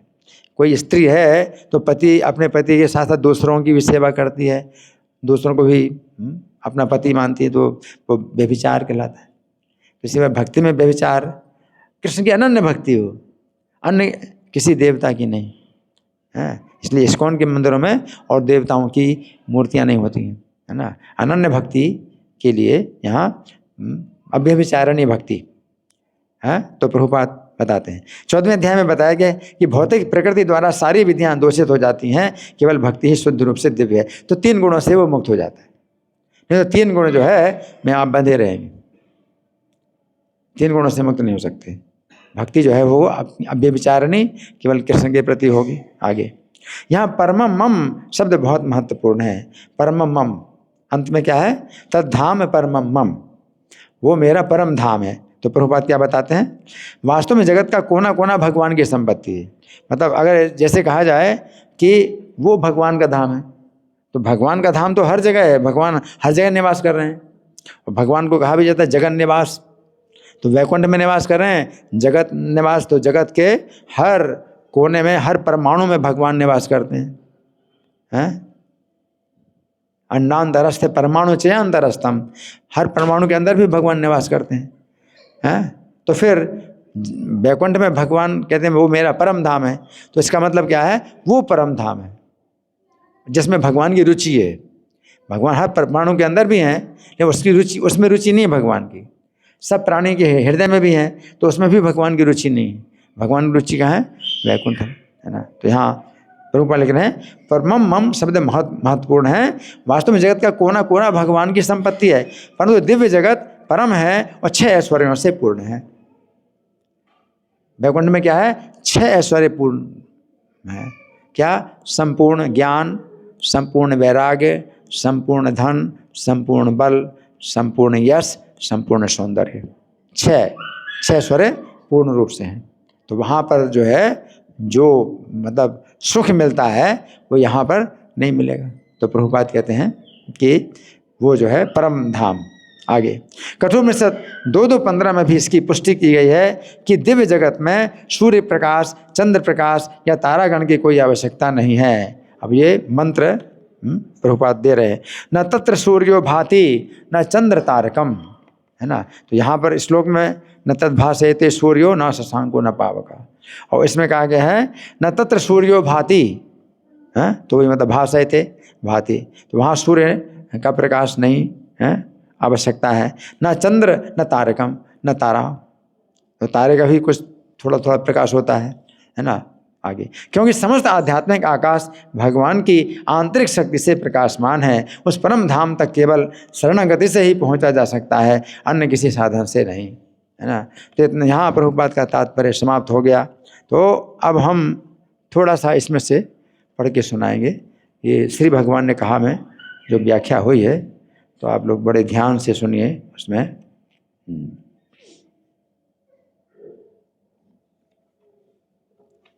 यहाँ पर श्री कृष्ण कह रहे हैं कि जो लोग उनके धाम में जाते हैं, वे इस भौतिक संसार में वापस नहीं आना चाहते हैं।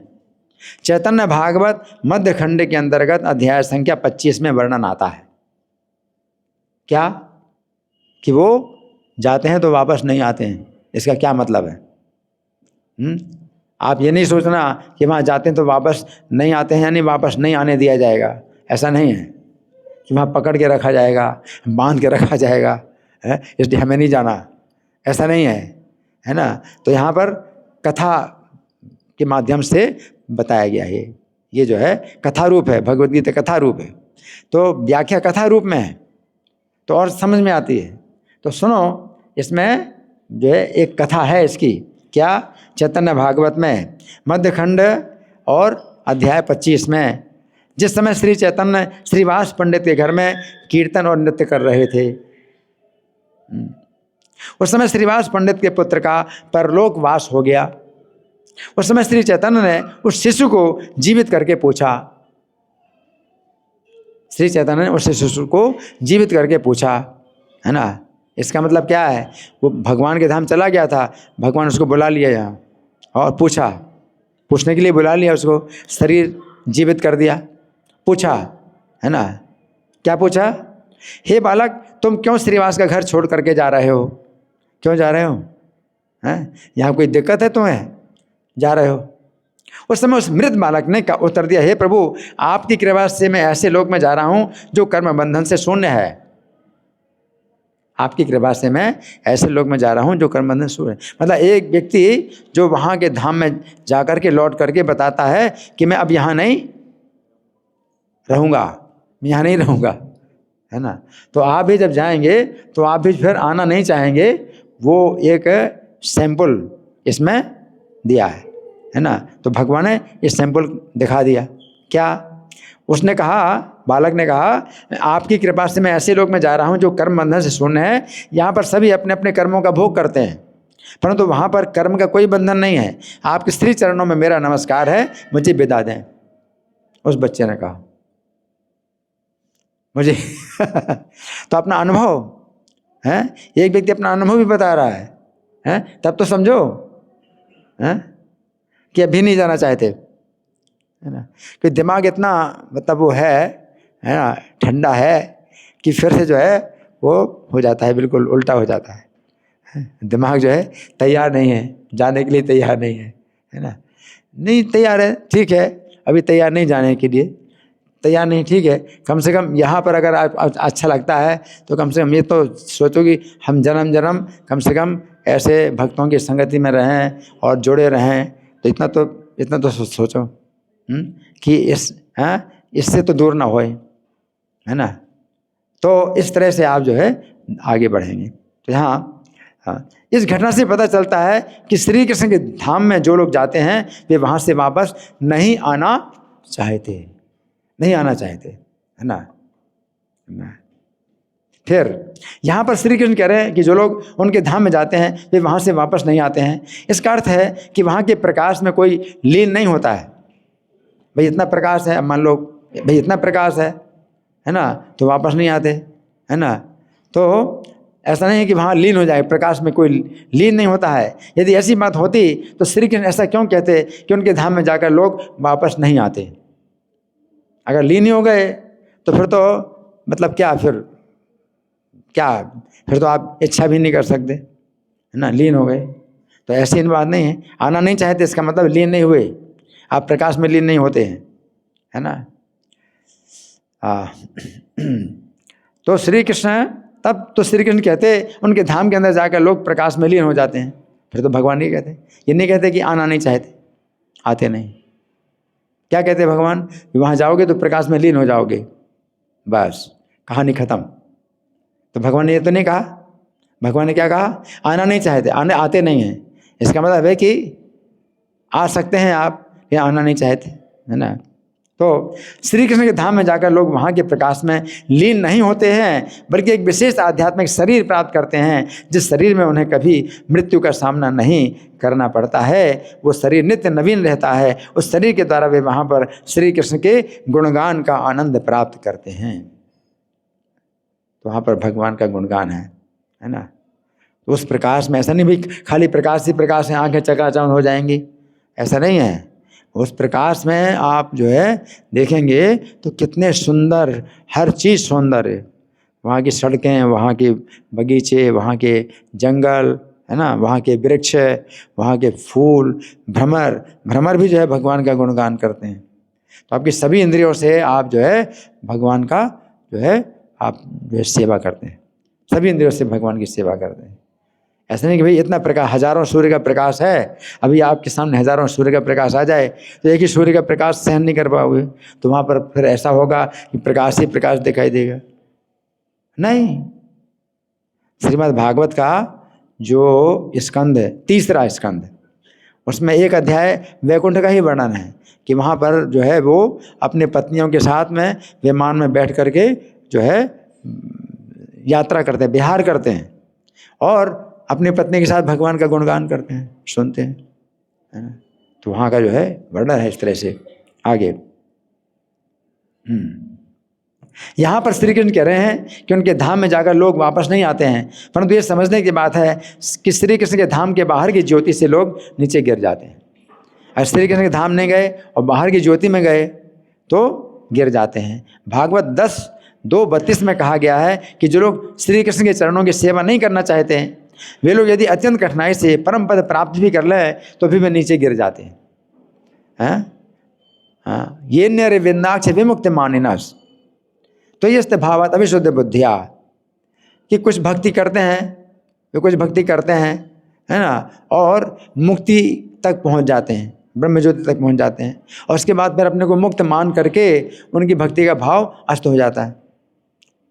तो आरोहे कृष्ण परम पद, बड़े कष्ट से वो परम पद में पहुंच करके भी पतन दधो अनादर तुष्म दंग्या, आपके चरणों की सेवा का आदर नहीं करते हैं तो नीचे गिर जाते हैं।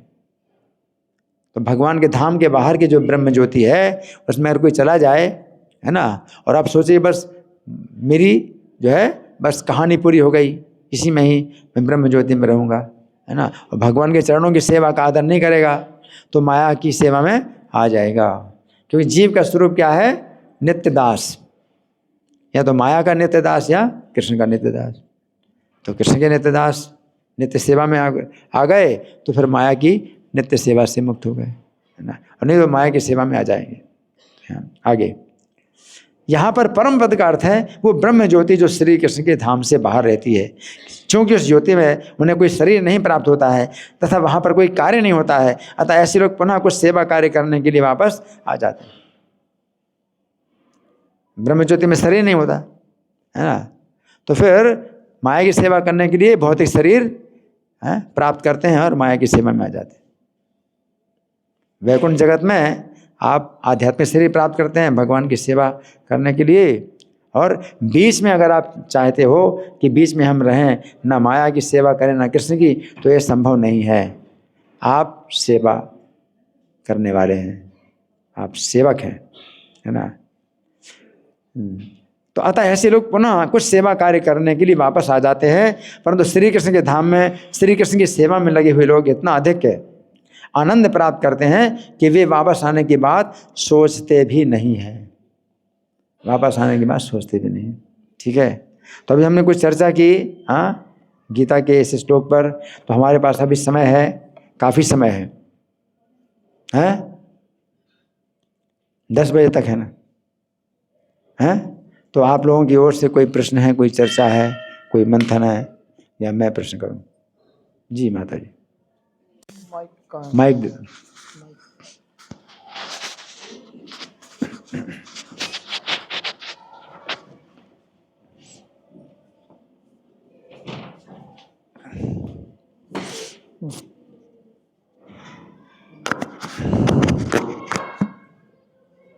माता जी,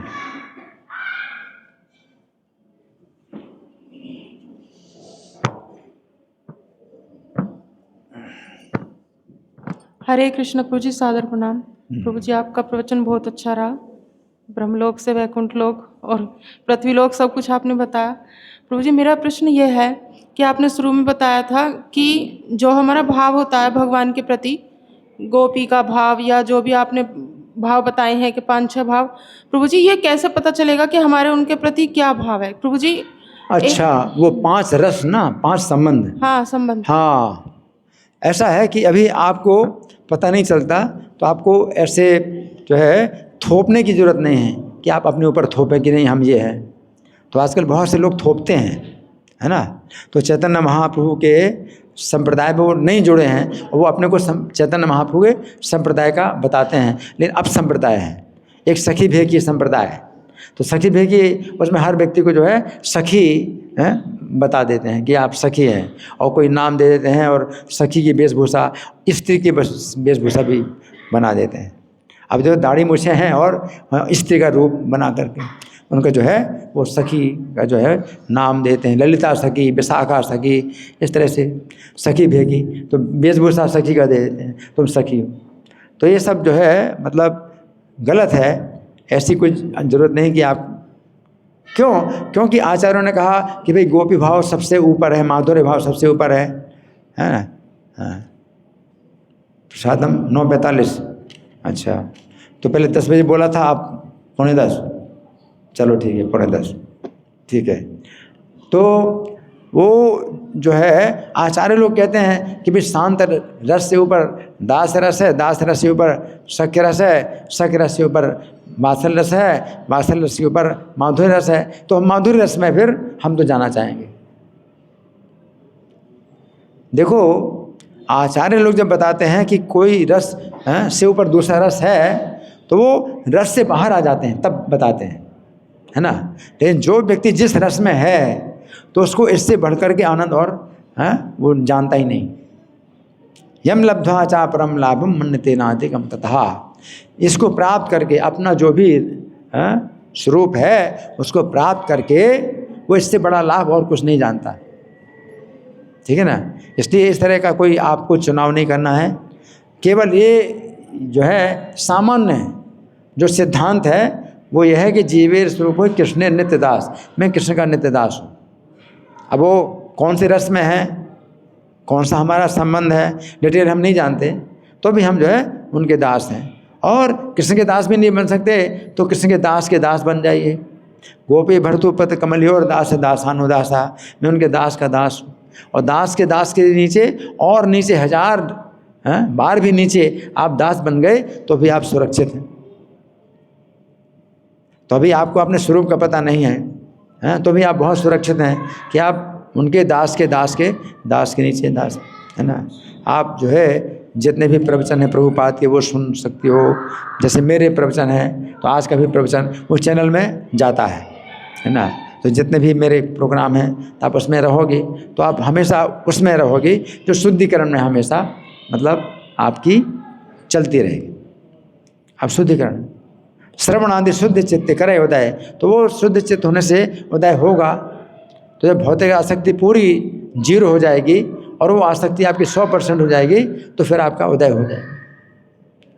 प्रभुपाद जो है जब जा रहे थे अमेरिका तो वो जो पानी का जहाज़ था उसमें उनको जो है बीमारी हो गई और दिल का दौरा पड़ा।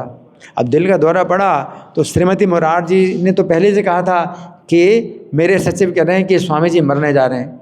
हालांकि वो खुद कह रही थी लेकिन शिष्टाचार के कारण उन्होंने सीधे नहीं कहा कि मैं कह रही हूँ आपसे कि आप मरने जा रहे हैं, मेरे सचिव कह रहे हैं कि आप मरने जा रहे हैं, स्वामी जी मरने जा रहे हैं। तो प्रभुपाद ने बिल्कुल विरोध किया, नहीं मैं तो सुरक्षित वापस आऊँगा, मुझे आप भेज दो, आपके लिए कोई कलंक नहीं लगेगा। अब तो जो है प्रभुपाद को बिल्कुल अब अनुभव हो गया कि शरीर छूट जाएगा उनका, है ना। तो अब उनकी जो बात है वो भी जो है क्या हो जाएगी, बड़ी लज्जा की बात होगी कि प्रभुपाद ने ऐसा बोला और अब शरीर छूट गया। तो उनको चिंता थी कि अब मैं अमेरिका में जा कर के कैसे मतलब ये कार्य करूँगा।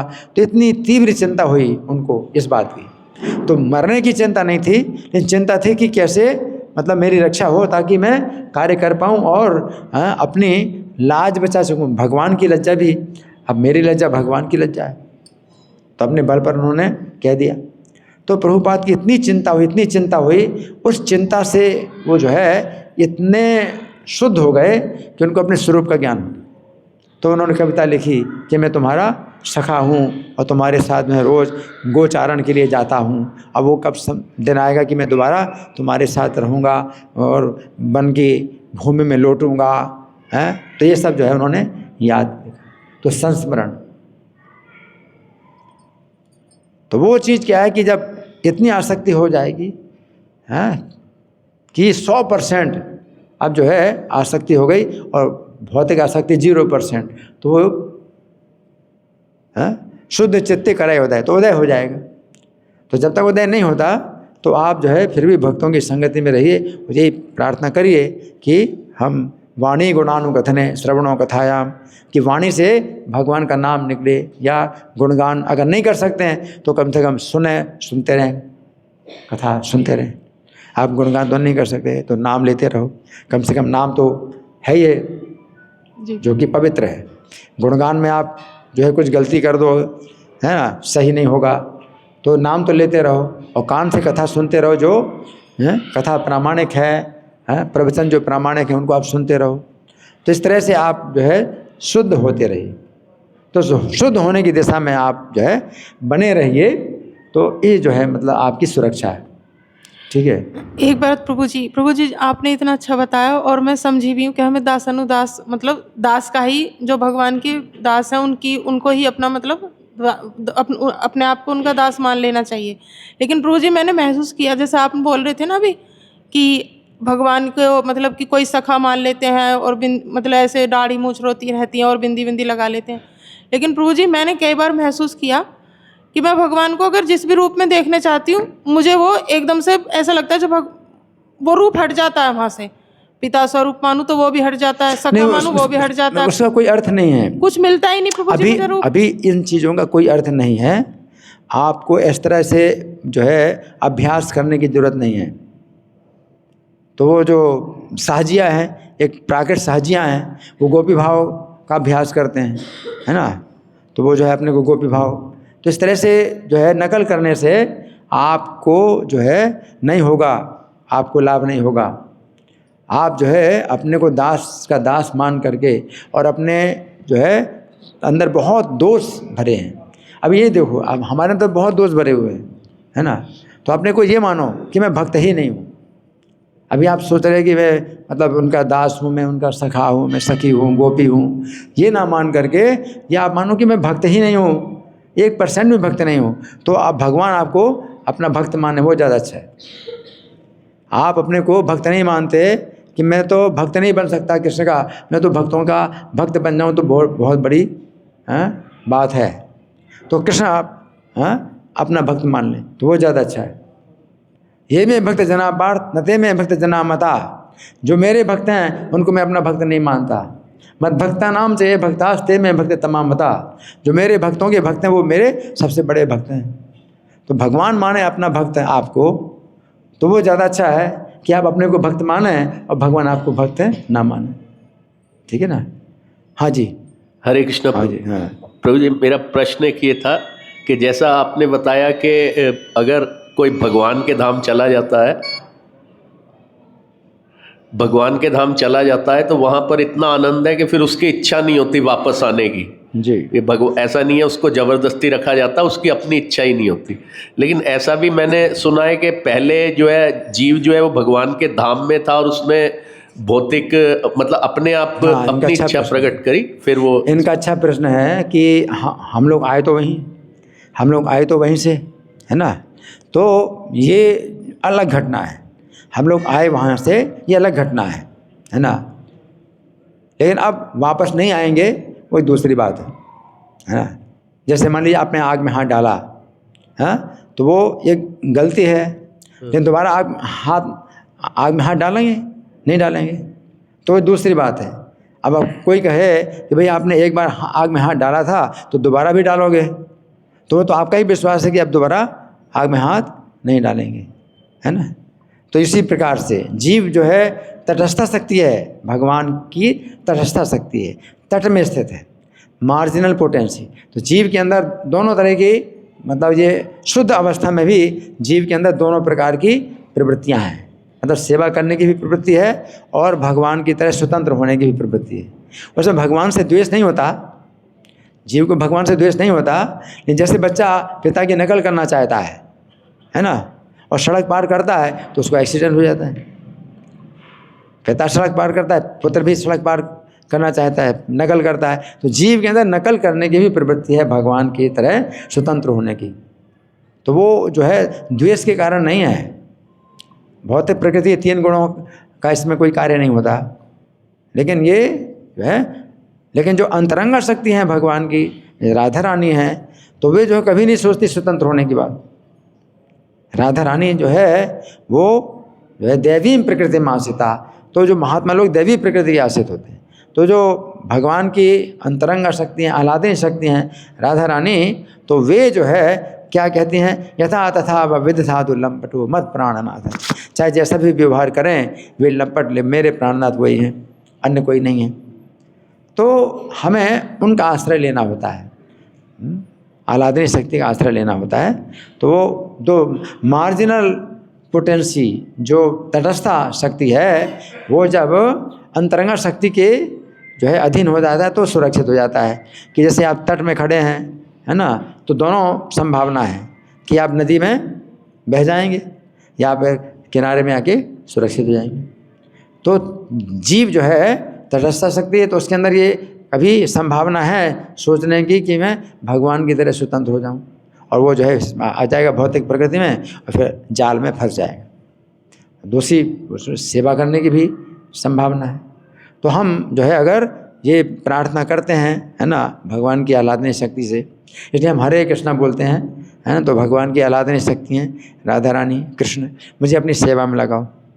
तो स्वतंत्रता आपको हमेशा भगवान देते हैं कि आप स्वतंत्र होने के लिए आप स्वतंत्र हैं, आप स्वतंत्र होने की स्वतंत्रता भगवान देते हैं। और अपनी स्वतंत्रता आप जो है हमेशा भगवान को देते रहिए, हमेशा देते रहिए कि मेरी स्वतंत्रता जो है आप को मैं सौंप रहा हूँ, मुझे आप स्वतंत्र मत करिए, मुझे बंधन दीजिए कि मैं आपकी सेवा से बंधूँ। तो जीव की जो है ये हमेशा ये स्थिति है कि हमेशा अपनी स्वतंत्रता भगवान के चरणों में सौंपता है वो, और भगवान स्वतंत्रता देते हैं जीव को, अपनी स्वतंत्रता भगवान को वो हमेशा सौंपता रहता है। तो ये जो है जीव का ये कार्य है। ठीक है जी। जी हरे कृष्ण प्रभु जी, थैंक यू। आपने बहुत डिटेल में लेक्चर लिया ये और बताया बैकुंठ के बारे में, अन्य धामों के बारे में। प्रभु जी, एक प्रश्न और आता है कि बहुत तरह के लोक हैं, जैसे शिव लोक है, ब्रह्म लोक है, और वहाँ के अलग अलग स्वामी हैं, अलग अलग लोकों के। कुछ जीव जो जैसी इच्छा करते हैं उस लोक में जाते हैं। तो यहाँ पर कुछ लोग प्रश्न ये पूछते हैं कि जो लोकों के स्वामी है, क्या वो बैकुंठ जाने की इच्छा नहीं करते, या हाँ। इन लोकों की जो परिकल्पना है वो किस तरीके से हम समझें? हाँ, मतलब ऐसे देखिए ऐसा है कि भौतिक सृष्टि में क्या है कि एक ब्रह्मा जी हैं, है ना। तो ब्रह्मा जी भी जो है, कभी कोई जीव अगर ब्रह्मा बनने के योग्य नहीं होता तो भगवान स्वयं ब्रह्मा बनते हैं, है ना। और कभी कोई जीव इंद्र बनने के योग्य नहीं होता तो भगवान स्वयं इंद्र भी बनते हैं। तो ये जितनी पोस्ट हैं इस सृष्टि को संचालन करने की, जितनी पोस्ट हैं, तो वो जो है कोई जीव अगर उसमें योग्य होता है तो वो उसको दी जाती है ना। लेकिन भगवान की सृष्टि जो है चलती है। तो ये जेल खाने की तरह है, जेल खाने में कई लोगों को जो है अलग अलग पोस्ट दी जाती हैं, और वो कैदी लोग भी होते हैं, कैदियों को भी जो है कुछ अधिकार दिए जाते हैं, जेल खाने के अंदर ही वो होते हैं। तो ऐसे देवता लोग भी जो है कैदी हैं, इसी बद्ध जीव हैं, लेकिन उनको जो है देवता का पद मिल जाता है। लेकिन फिर वो जो है देवता बदलते हैं, प्रत्येक मनवंतर में देवता भी बदलते हैं, मनु भी बदलते हैं, है ना, सप्तऋषि भी बदलते हैं। तो ये सब जो है मतलब बदलता रहता है, ये सब पोस्ट बदलती रहती हैं, है ना। ये जो अविनाशी पद है भगवान का, वो अव्यय है, वो आपका कभी नहीं बदलेगा। वहाँ पर आपकी जो भी पोस्ट है या लीला में, भगवान की लीला में जो भी स्थान है आपका, वो कभी नहीं बदलेगा, अविनाशी है। कोई भगवान की मंजरी है, और कोई भगवान के जो है सखा है, कोई भगवान के सेवक हैं, है ना। तो कई प्रकार से जो है जीवों के अलग अलग जो है नाम हैं, उनके रूप हैं, उनकी सेवाएं हैं, और उसमें जो है आपका जो कार्य है, आपका जो अधिकार है, आपका जो पद है, वो कभी नहीं बदलता। और इसमें आप जो है इससे बढ़कर के कोई लाभ आप मानते भी नहीं कि भाई अब कुछ परिवर्तन होना चाहिए, ऐसा नहीं होता। ठीक है ना जी। हरे कृष्ण प्रभु जी। जी प्रभु जी, आपने बहुत ही सुंदर ढंग से बताया कि ब्रह्मांड जो है, भौतिक ब्रह्मांड जो है वो जो है जेल है, और वो स्पिरिचुअल वर्ल्ड जो है इसी के अंदर ही है, लेकिन ये जेल है तो बहुत इनसिग्निफिकेंट है।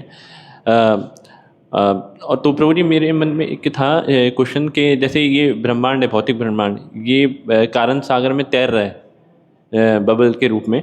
तो जैसे जब कारण सागर के जल जो है उसने इसको कवर कर रखा है, तो जब वामन देव जी ने जैसे अपना पाँव ऊपर उठाया था तो इसमें छेद हो गया था, तो छेद से जल जो है थोड़ा यहाँ पे आ गया था। तो अब ये बबल है, तो मतलब ये पूरी तरीके से मतलब पानी के अंदर है, या मतलब ये थोड़ा। एक सेकंड देखिए, हम जिस ब्रह्मांड के अंदर हैं उसके अंदर भी जल है, वो गर्भ समुद्र कहलाता है, जो कि आधा ब्रह्मांड भरा हुआ है, वो गर्भ समुद्र है।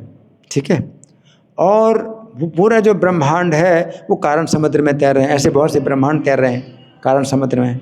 तो इस ब्रह्मांड में भगवान वामन देव का जब अवतार हुआ तो उन्होंने अपना पैर जब ऊपर उठाया तो स्वर्ग में एड़ी रखी थी, स्वर्ग तक का मतलब राज्य बलि महाराज के अधीन था।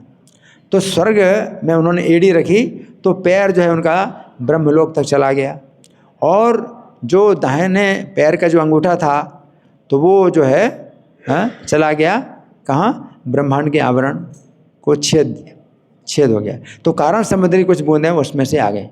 तो जैसे गेंद होती है ना, तो पानी में तैरती है, तो कुछ हिस्सा पानी के अंदर रहता है और कुछ हिस्सा पानी के ऊपर रहता है। तो कारण समुद्र का पानी जो है वैसे तो अगर उछलेगा भी तो बंद है, ब्रह्मांड बंद है तो नहीं आता, लेकिन छिद्र हो गया तो कुछ बूंदें जो है कारण समुद्र की आ गई, वो जो है गंगा जी। प्रभु जी जो ऊपर का हिस्सा तो स्पेस हुआ माइक हाँ प्रभु जी, ऊपर का हिस्सा तो स्पेस हुआ, तो जैसे ऊपर जैसे नाखून लगा, भगवान का अंगूठा लगा, तो ऊपर तो जैसे बबल होता है, आधा पानी में रहता है तो आधा ऊपर रहता है, तो ऊपर जैसे लगा तो ऊपर तो पानी। हाँ, वो जैसे पानी उछलता है ना, अच्छा पानी उछलता है तो कुछ बूंदें, मैंने कहा कुछ बूंदें आ गई जी प्रभु जी। कुछ बूंदें कारण समुद्र की आई, वो ही गंगा नदी।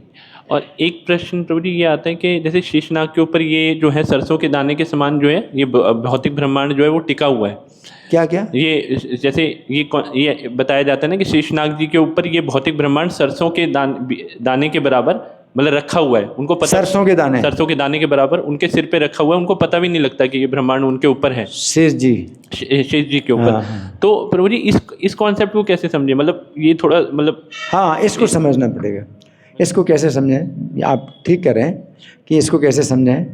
तो एक तो घटना आती है शेष जी के बारे में कि ये जो पृथ्वी है, जब वो तपस्या कर रहे थे शेष जी, तो पृथ्वी की बात आती है। ये पृथ्वी जो है, अब पृथ्वी के नीचे 7 लोग हैं और पृथ्वी के ऊपर भी 7 लोग हैं, है ना। तो पृथ्वी के नीचे जो 7 लोग हैं वो तो भूविवर हैं, वो अंदर ही अंदर वो बेसमेंट हैं पृथ्वी के, तो उनका तो कोई अलग मतलब पृथ्वी से अलग नहीं है। तो कभी कभी पृथ्वी 7 लोगों को मिला करके और पृथ्वी को मिला के 8 को एक पृथ्वी माना जाता है। तो इस तरह 3 लोग कहा जाता है कि पृथ्वी है और अंतरिक्ष है और स्वर्ग है। और स्वर्ग में फिर वो स्वर्ग के ऊपर के लोग भी आ जाते हैं, महर लोग, जन लोग, तप लोग, सत्य लोग। जैसे 14 लोगों को 3 लोग में भी जो है मोटा मोटा विभाजन किया जाता है ना। तो शेष जी जो है जब तपस्या कर रहे थे तो भगवान जो है उनके समक्ष प्रकट हुए, तो भगवान से उन्होंने सेवा मांगी।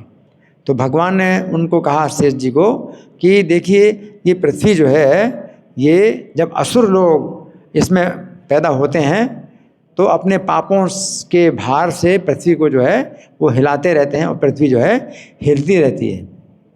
तो आप जो है पृथ्वी के नीचे पाताल लोक में प्रवेश कर जाइए सबसे नीचे, और अपने सिर पर धारण करिए कि पृथ्वी जो है क्या कि स्थिर हो जाए।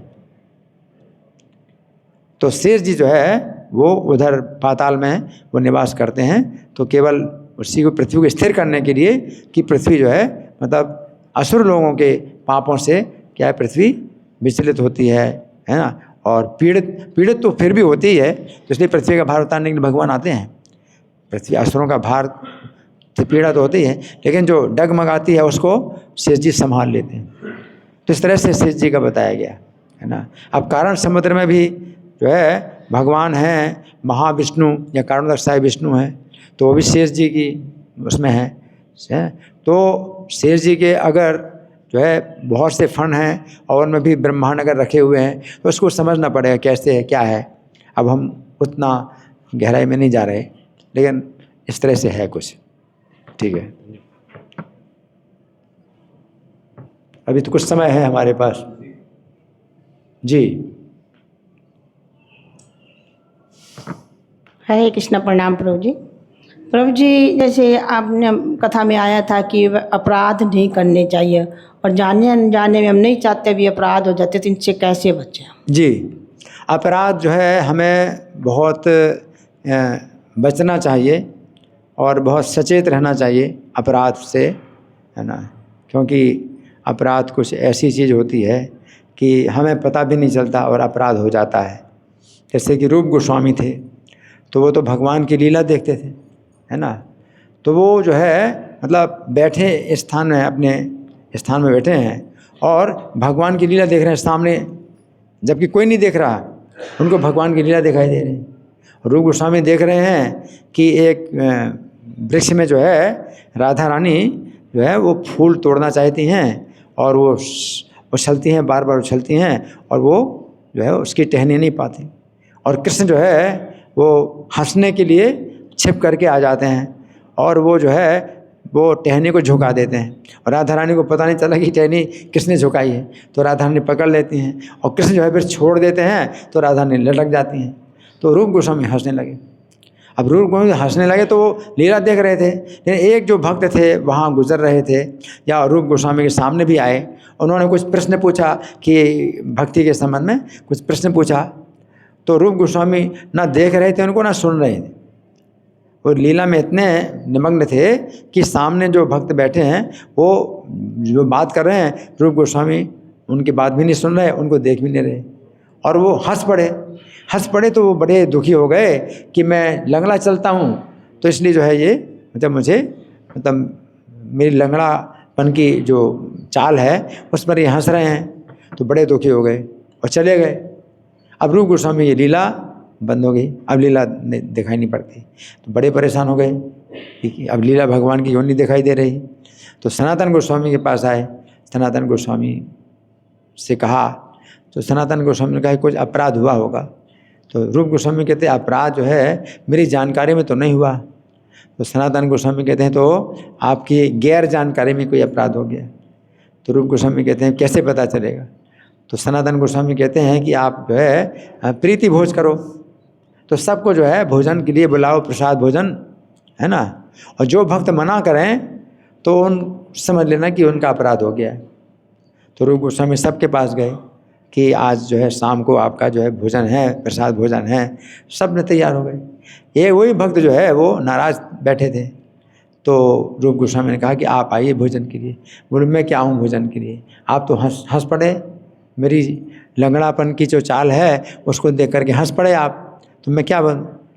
रूप गोस्वामी तो नहीं, मैं तो हंसी आई थी मुझे कि वो लीला मैंने देखी थी इसलिए मुझे हंसी आई थी, और मैंने तो कुछ देखा नहीं, कुछ सुना नहीं। तो वो समझ गए, वो भक्त समझ गए कि रूप गोस्वामी की गलती नहीं है, वो सामान्य हो गए और प्रसाद भी भोजन किया, और तब रूप गोस्वामी को लीला दर्शन होने लगा। तो इससे शिक्षा ये मिलती है कि हम जो है मतलब ऐसे भूल से भी जो है अपराध ना करें किसी वैष्णव का। और कई बार इस तरह की भावना होती है कि मैं अपराध करता हूँ, तो इनका अपराध करता हूँ मैं, और अपने को समझा लेता हूँ कि मुझे पता थोड़ी चला, मतलब चलते चलते मतलब मार दिया है, कुछ प्रहार कर दिया, और ये दिखा रहे हैं कि मुझे पता नहीं चला, पैर मार दिया किसी भक्त को। तो ईर्ष्या के कारण अपराध करते हैं और अपने अंदर ही सोच लेते हैं कि मुझे थोड़ी पता चला तो मुझे अपराध थोड़ी लगेगा। और भगवान कपट जानते हैं, सब कपट जानते हैं, है ना। तो इस लीला से हमें ये शिक्षा मिलती है कि भूल करके भी अपराध ना करो, ये सोच करके कि मैं अपराध करूं और मुझे पता ना चले तो मुझे अपराध नहीं लगेगा। तो ये भावना तो आ गई ना आपके अंदर कि मुझे पता ना चले, मैं अपराध करना चाहता हूं और अपराध मुझे ना लगे, तो ऐसी तरकीब जो है हम निकालते हैं कि मुझे पता नहीं चला, है ना। तो कुछ जो है मतलब अवज्ञा करते हैं, कुछ करते हैं और ये दिखा करके कि मुझे पता थोड़ी चला। तो ऐसे देखे जाते हैं कोई भक्त, और ईर्ष्या बहुत भरी हुई है ना। तो 6 प्रकार से जो वैष्णव अपराध होते हैं, तो वो नाम के 10 अपराधों में पहला अपराध वो 6 वैष्णव अपराध हैं। वैष्णव निंदा, उसमें तो वैष्णव निंदा कहा गया है कि वैष्णव निंदा नहीं करना चाहिए। लेकिन वैष्णव निंदा को अगर आप देखें डिटेल में तो 6 प्रकार से वैष्णव निंदा है। हंति, आपने प्रहार कर दिया है, तो वो जो है निंदा से भी ज़्यादा हो गया। तो क्या ये निंदा नहीं है कि भाई निंदा नहीं करता हूँ मैं, किसी को पीट दूँ तो क्या ये चलेगा? तो और ज़्यादा है। तो हंति और निंदा, वो निंदा तो अलग है कि निंदा भी करना, है ना, है ना। फिर तीसरा अपराध है द्वेष्टि, हंति निंदित द्वेष्टि, द्वेष करना। तो निंदा तो नहीं करता, ना प्रहार करता, मन में तो द्वेष रखता हूँ। अब मन में द्वेष आए वो अलग बात है, और मन में द्वेष रखना अलग बात है। मन में द्वेष अगर आता है तो आप जो है अपने मन के ऊपर अपनी बुद्धि से आप प्रहार करो, और अंदर द्वंद्व आपके अंदर होगा कि ये नहीं होना चाहिए, विरोध करते हैं आप मन का, तो वो उसमें आपका अपराध नहीं लगता है। मन में द्वेष आता है, लेकिन अपने मन में ही आप जो है इसको विरोध करते हैं, बुद्धि के द्वारा विरोध करते हैं, तो अपराध नहीं लगता। लेकिन अब मन में ईर्ष्या बनाए रखना, है ना, और सोचते भाई मैं तो निंदा नहीं कर रहा, है ना, ये ईर्ष्या की भावना बनाए रहा। द्वेष्टि, वैष्णव ना भिनंदति, सम्मान नहीं करना, वैष्णव का सम्मान नहीं करना, है ना। तो निंदा नहीं करते, ईर्ष्या नहीं करते, सम्मान नहीं करते। क्रोधिते, या कभी कभी गुस्सा हो जाते हैं तो नहीं चलेगा ना, कभी कभी गुस्सा हो जाते हैं। जायते नो हर्षम, या हर्षित नहीं होती ना। तो वैष्णवे पतनानि षट्। तो नाम के 10 अपराधों में जो पहला अपराध है नाम का कि वैष्णव निंदा नहीं करना, तो उसमें डिटेल आपके 6 प्रकार से है, ठीक है। तो इसी में ही आप जो है अगर रहते हैं कि भाई आप जो है मतलब ना करें 6 प्रकार के अपराध, तो बड़ी आपकी बात है। ठीक है, आप प्रश्न आप किसी के हैं तो आपस में आप कर लीजिए बात, फिर मुझे फ़ोन कर सकते हैं कोई भक्त अगर ज़रूरत पड़ेगी तो, नहीं तो आपस से भी आपके जो है कुछ शंका संदेह दूर हो सकते हैं। ठीक है, हरे कृष्ण प्रभु जी। आपका प्रश्न है? लास्ट क्वेश्चन है। लास्ट, अच्छा प्रभु जी, माता जी ने बहुत अच्छा प्रश्न किया ये। जी, आपके क्यों? माता जी ने बहुत अच्छा क्वेश्चन किया ये वैष्णव अपराध को लेकर। अच्छा, आपके चरण कमलों को मेरा कोटि कोटि नमन। प्रभु जी, मेरा क्वेश्चन ये है कि जैसे कि अभी माइंड क्या है कि मतलब कुछ पल के लिए किसी भक्त के प्रति सही है, कुछ टाइम बाद फिर गलत हो जाए, फिर सही हो जाए, फिर गलत हो जाए, तो इस सिचुएशन में क्या करना चाहिए हमें? प्रभु देखिए ये जो है मन है आपका, तो ये दूषित है, तो इस दूषित मन को जो है आप हमेशा अपने नाम में लगाइए, है ना। हरे कृष्ण मंत्र का जाप करिए तो नाम में लगाइए, तो आवाज़ सुनिए, है ना। आपका मन नाम में भी नहीं लगता तो नाम की आवाज़ सुनिए, है ना, कथा सुनिए। तो इस तरह से आप अपने मन को जो है कंट्रोल करेंगे और मन फिर सतोगुण में आ जाएगा। अभी रजोगुण के कारण इसमें काम, क्रोध, लोभ, मोह, मद, मत्सर, रजोगुण समद्भवा, काम शत्रु, क्रोध शत्रु, ये सब रजोगुण से 6 शत्रु उत्पन्न होते हैं। काम, क्रोध, लोभ, रजोगुण से ऊपर उठ जाएंगे, है ना। तो नित्यम भागवत सेवया, अगर नित्यम भागवत सेवया तो क्या होता है, रजोगुण तमोगुण के भाव आते हैं लेकिन चित्त को जो है प्रभावित नहीं करते हैं और चित्त आपका सत्वगुण में प्रसन्न हो जाता है। तो एक बिंदु ऐसा आता है कि आप जो है नित्यम भागवत सेवया से आप जो है रजोगुण तमोगुण के भाव आएंगे, है ना, काम, क्रोध, लोभ ये सब आएंगे, लेकिन चित्त उनसे आविद्ध नहीं होगा, यानी भेद नहीं कर पाएंगे आप, आपके चित्त को जो है छेदन नहीं कर पाएंगे। जैसे होता है ना कि उसको जो है वो भेद कर दिया, है ना, तो वो चित्त व्यथित होता है।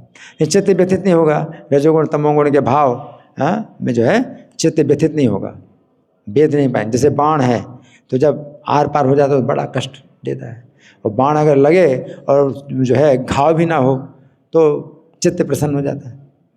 तो चित्त की प्रसन्नता आती है, इष्टतम सत्वे प्रसिद्धि, सत्वगुण में चित्त की प्रसन्नता आती है।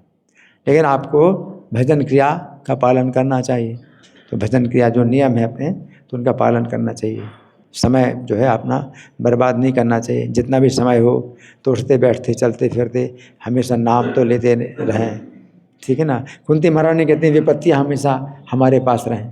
तो विपत्तियों में फिर हमें जो है फिर सोचते हैं कि भाई मैंने कुछ गलती की, है ना, और मैं गलती ना करूं। अच्छा 10 मिनट और, धन्यवाद। तो ये कुंती महारानी मांगती हैं विपत्तियाँ कि हमारे पास विपत्तियाँ हमेशा आती रहें, है ना। तो ये भी जो है मतलब एक बड़ी रक्षा है कि आपके पास विपत्ति रहे, है ना। जैसे पशु को जो है जैसी गलत चाल चलेगा तो पीठ में डंडा लगता है, तो समझ जाता है कि मैं गलत चल रहा हूँ और सीधे चलने लगता है। तो इसी प्रकार से भगवान अगर बहुत कृपा करेंगे तब ऐसा कर सकते हैं। कुंती महारानी वो चाहती कि ऐसी आप जो है तमाचा मारते रहो कि जहाँ गलती की तो तुरंत तमाचा पड़ गया, तो हम तुरंत ही सुधर जाते हैं। तो फिर वो जो कर्म नहीं बनता कि फिर आगे चल कर के वो बहुत जो है होलसेल में दंड भोगना पड़ेगा, है ना।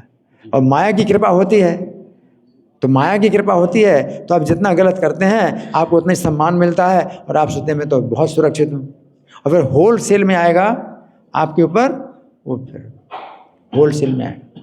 तो माया की कृपा और भगवान की अगर जो है कृपा होती है, सच्ची कृपा होती है, तो ऐसी होती है कि थोड़ी सी गलती की तो तुरंत आपको तमाचा पड़ गया।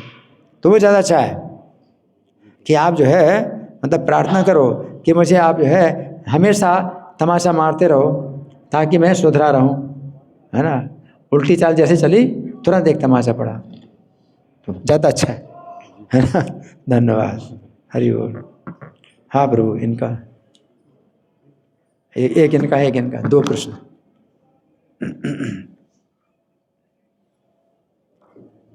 हरे कृष्ण प्रभु जी। प्रभु जी, मेरा ये सवाल था कि अहंकार का नाश कैसे हो, मतलब देखिए अहंकार का नाश नहीं होता। अहंकार जो है ये एक ऐसी चीज़ है जो कि नष्ट नहीं होती। अहंकार का मतलब है भगवान गीता में कहते हैं न तेवा हम जातो नासम न तुमने में जनाधिपा, कि कभी ऐसा समय नहीं था जब मैं नहीं था या तुम नहीं थे, ये सब लोग नहीं थे। तो प्रत्येक जीव का अपना अपना अहंकार है, एक नित्य जो है सत्ता है, व्यक्तिगत रूप से हर जीव नित्य है। तो अहंकार का मतलब मैं हमेशा मैं रहा, कभी ऐसा नहीं था जब मैं नहीं था। तो अहंकार का मतलब क्या मैं, लेकिन अहंकार जो मिथ्या अहंकार है वो होता है अपने शरीर में अपनी पहचान करना, वो मिथ्या अहंकार है। तो शरीर में पहचान, अभी तो हमारी शरीर में पहचान है, लेकिन हम जब सुनते हैं तो बुद्धि में हमारे जो है आ जाता है कि भाई हम शरीर तो नहीं है, और बार बार जन्म लेते हैं। हम जितने भी यहाँ लोग बैठे हैं तो शरीर बदल रहे हैं, लेकिन जीवात्मा नहीं बदल रहा। तो बुद्धि में तो आ जाता है, लेकिन मन में नहीं आता है ना। और जब मन में आ जाता है तो फिर ऐसी स्थिति होती है कि शरीर से हम ऊपर उठ जाते हैं, है ना। तो वो जो है जैसे परीक्षित महाराज का है ना, तो वो अहंकार क्या है, शुद्ध हो गया। अब शुद्ध हो गया अहंकार, तो अब मैं शरीर हूँ इस भाव में ना हो करके मैं कृष्ण का दास हूँ। तो है तो हम तो है ना, ये वो अहम ब्रह्मास्मि एक ये भी जो है शुद्ध अहंकार है। अहम है कि मैं शरीर नहीं हूँ, मैं ब्रह्म हूँ। तो मतलब क्या है कि शरीर से अलग कोई ऐसी वस्तु हूँ जो कि नित्य है और शरीर अनित्य है। तो अहंकार जो है आपको केवल बदलना है, शुद्ध करना है। और जब अहम ब्रह्मास्मि से भी ऊपर जब अहंकार शुद्ध होता है तो मैं कृष्ण का दास हूँ, दासोस्मि, है ना, मैं कृष्ण का दास हूँ, है ना, या दासोस्मि, दास का दास हूँ। तो अहंकार तो है।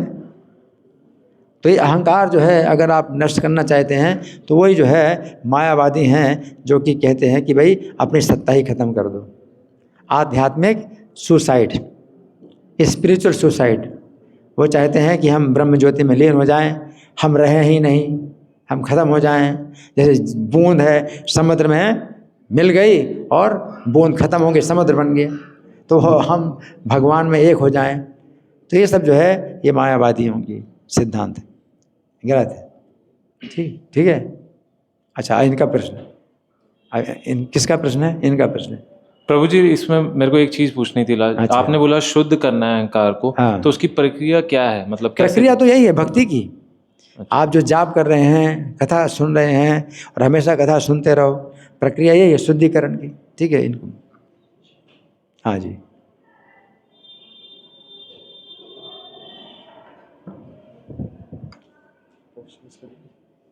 इनको क्या नाम है आपका? हरे कृष्ण। चित्तरंजन दास। चित्तरंजन दास, हाँ जी। प्रभु जी, मेरे दो प्रश्न थे। एक प्रश्न जो हमारी भागवतम सीरीज चली आ रही है, कल की क्लास से था, एक आज की क्लास से है। हाँ, तो अभी पहले एक प्रश्न करो, फिर टाइम होगा तो जी। पहले एक प्रश्न। तो प्रश्न ये था कि ये ब्रह्मांड जो है ये कारण सागर में जो है वो बबल की तरह तैर रहा है, और भगवान वामन देव ने जब पैर ऊपर किया तो ऊपर टच होके जो पानी आ गया, तो जैसे बबल तो ऊपर होता तो पानी कैसे आ गया, ये प्रश्न। अच्छा, पानी कैसे आ गया? देखिए, ये जो कारण समुद्र है ये अलग ही है, इसका जल बिल्कुल अलग ही है ना। और इसकी जो लहरें हैं, ऐसे उछाल उछाल होता है तो करोड़ों किलोमीटर ऊंचा भी जाता है पानी। तो हम लोग थोड़ी इस तरह से कल्पना कर सकते हैं भाई पानी कैसे जाएगा। हमने तो पानी ऐसे ही देखा है कि भाई इतनी उछलता है पानी। तो हम तो अपना सीमित अनुभव से ही बता सकते हैं ना।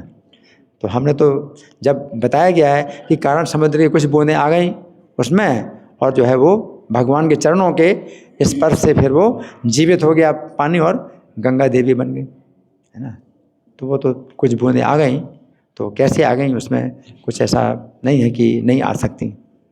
ठीक है जी। दूसरा प्रश्न आज क्लास से ये था प्रभु जी, जैसे आपने बताया था कि जीवात्मा पुण्य करके स्वर्ग लोक में जाता है, जीवात्मा पुण्य करके स्वर्ग लोक में जाता है। हाँ। और वहाँ से एक फूल माला पहनाई जाती है, वही उसका वीज़ा होता है। जब वो मुरझा जाती है तो उसे उल्टा करके इस धरती पे भेज दिया जाता है स्वर्ग से। हाँ। और उसके बाद वो जो है पेड़ पौधों में जाके अन्न बनता है, फिर व्यक्ति उसको खाता है ना। फिर वीर से नहीं, एक सेकंड। ये स्वर्ग से जब आते हैं तो सामान्यतः मनुष्य जीवन उनको प्राप्त होता है। तो मनुष्य जीवन प्राप्त करने के लिए वो स्वर्ग में बादलों के माध्यम से, वर्षा के माध्यम से वो जो है मिट्टी में आते हैं, मिट्टी में अन्न का बीज में आते हैं वो। और पेड़ का शरीर नहीं मिला उसको, पेड़ का शरीर नहीं मिला, वो बीज में वो जो है आता है जीवात्मा जी। और बीज से फिर जो है आटा बने या किसी तरह से भी अन्न जो है वो जब पेट में जाता है तो वो वीर्य के माध्यम से वो जो है फिर माता के गर्भ में जाता है। जी। तो जब प्रभु जी रोटी अन्न तो हर व्यक्ति खाता है, ब्रह्मचारी भी खाते हैं, तो वो तो अपना वीर्य स्खलन नहीं करते, तो उनका क्या होता है, उन आत्माओं का क्या होता है जो रोटी ब्रह्मचारी खाते हैं या बच्चे खाते हैं? देखिए वो देखो ऐसा है कि हर जीव में, हर बीज में वो जीवात्मा नहीं होता। जो स्वर्ग से कोई व्यक्ति गिरा तो वो बीज में वो रहता है। अब प्रत्येक बीज में नहीं है कि भाई प्रत्येक बीज में स्वर्ग से गिरी आत्मा होगी, अच्छा। ऐसा कुछ नहीं है। और उसका निश्चित हो गया है कि वो बीज में जो है मतलब रहेगा और वो जो है जिसके घर में उसको जन्म लेना निश्चित हुआ है तो वही व्यक्ति जो है उस अन्न को खाएगा, उस अन्न के दाने को, या आटा है, चपाती है, वो खाएगा, उसके जो है फिर वीर्य के द्वारा वो जाएगा। तो वो मतलब हमेशा ये नियम नहीं है कि भाई हर बीज में स्वर्ग से गिरी हुई आत्मा होती है, ऐसा नहीं। ठीक है, ओके जी, थैंक यू जी, धन्यवाद। ग्रंथराज श्रीमद् भगवद गीता की जय, श्रील प्रभुपाद की जय। हरे कृष्णा।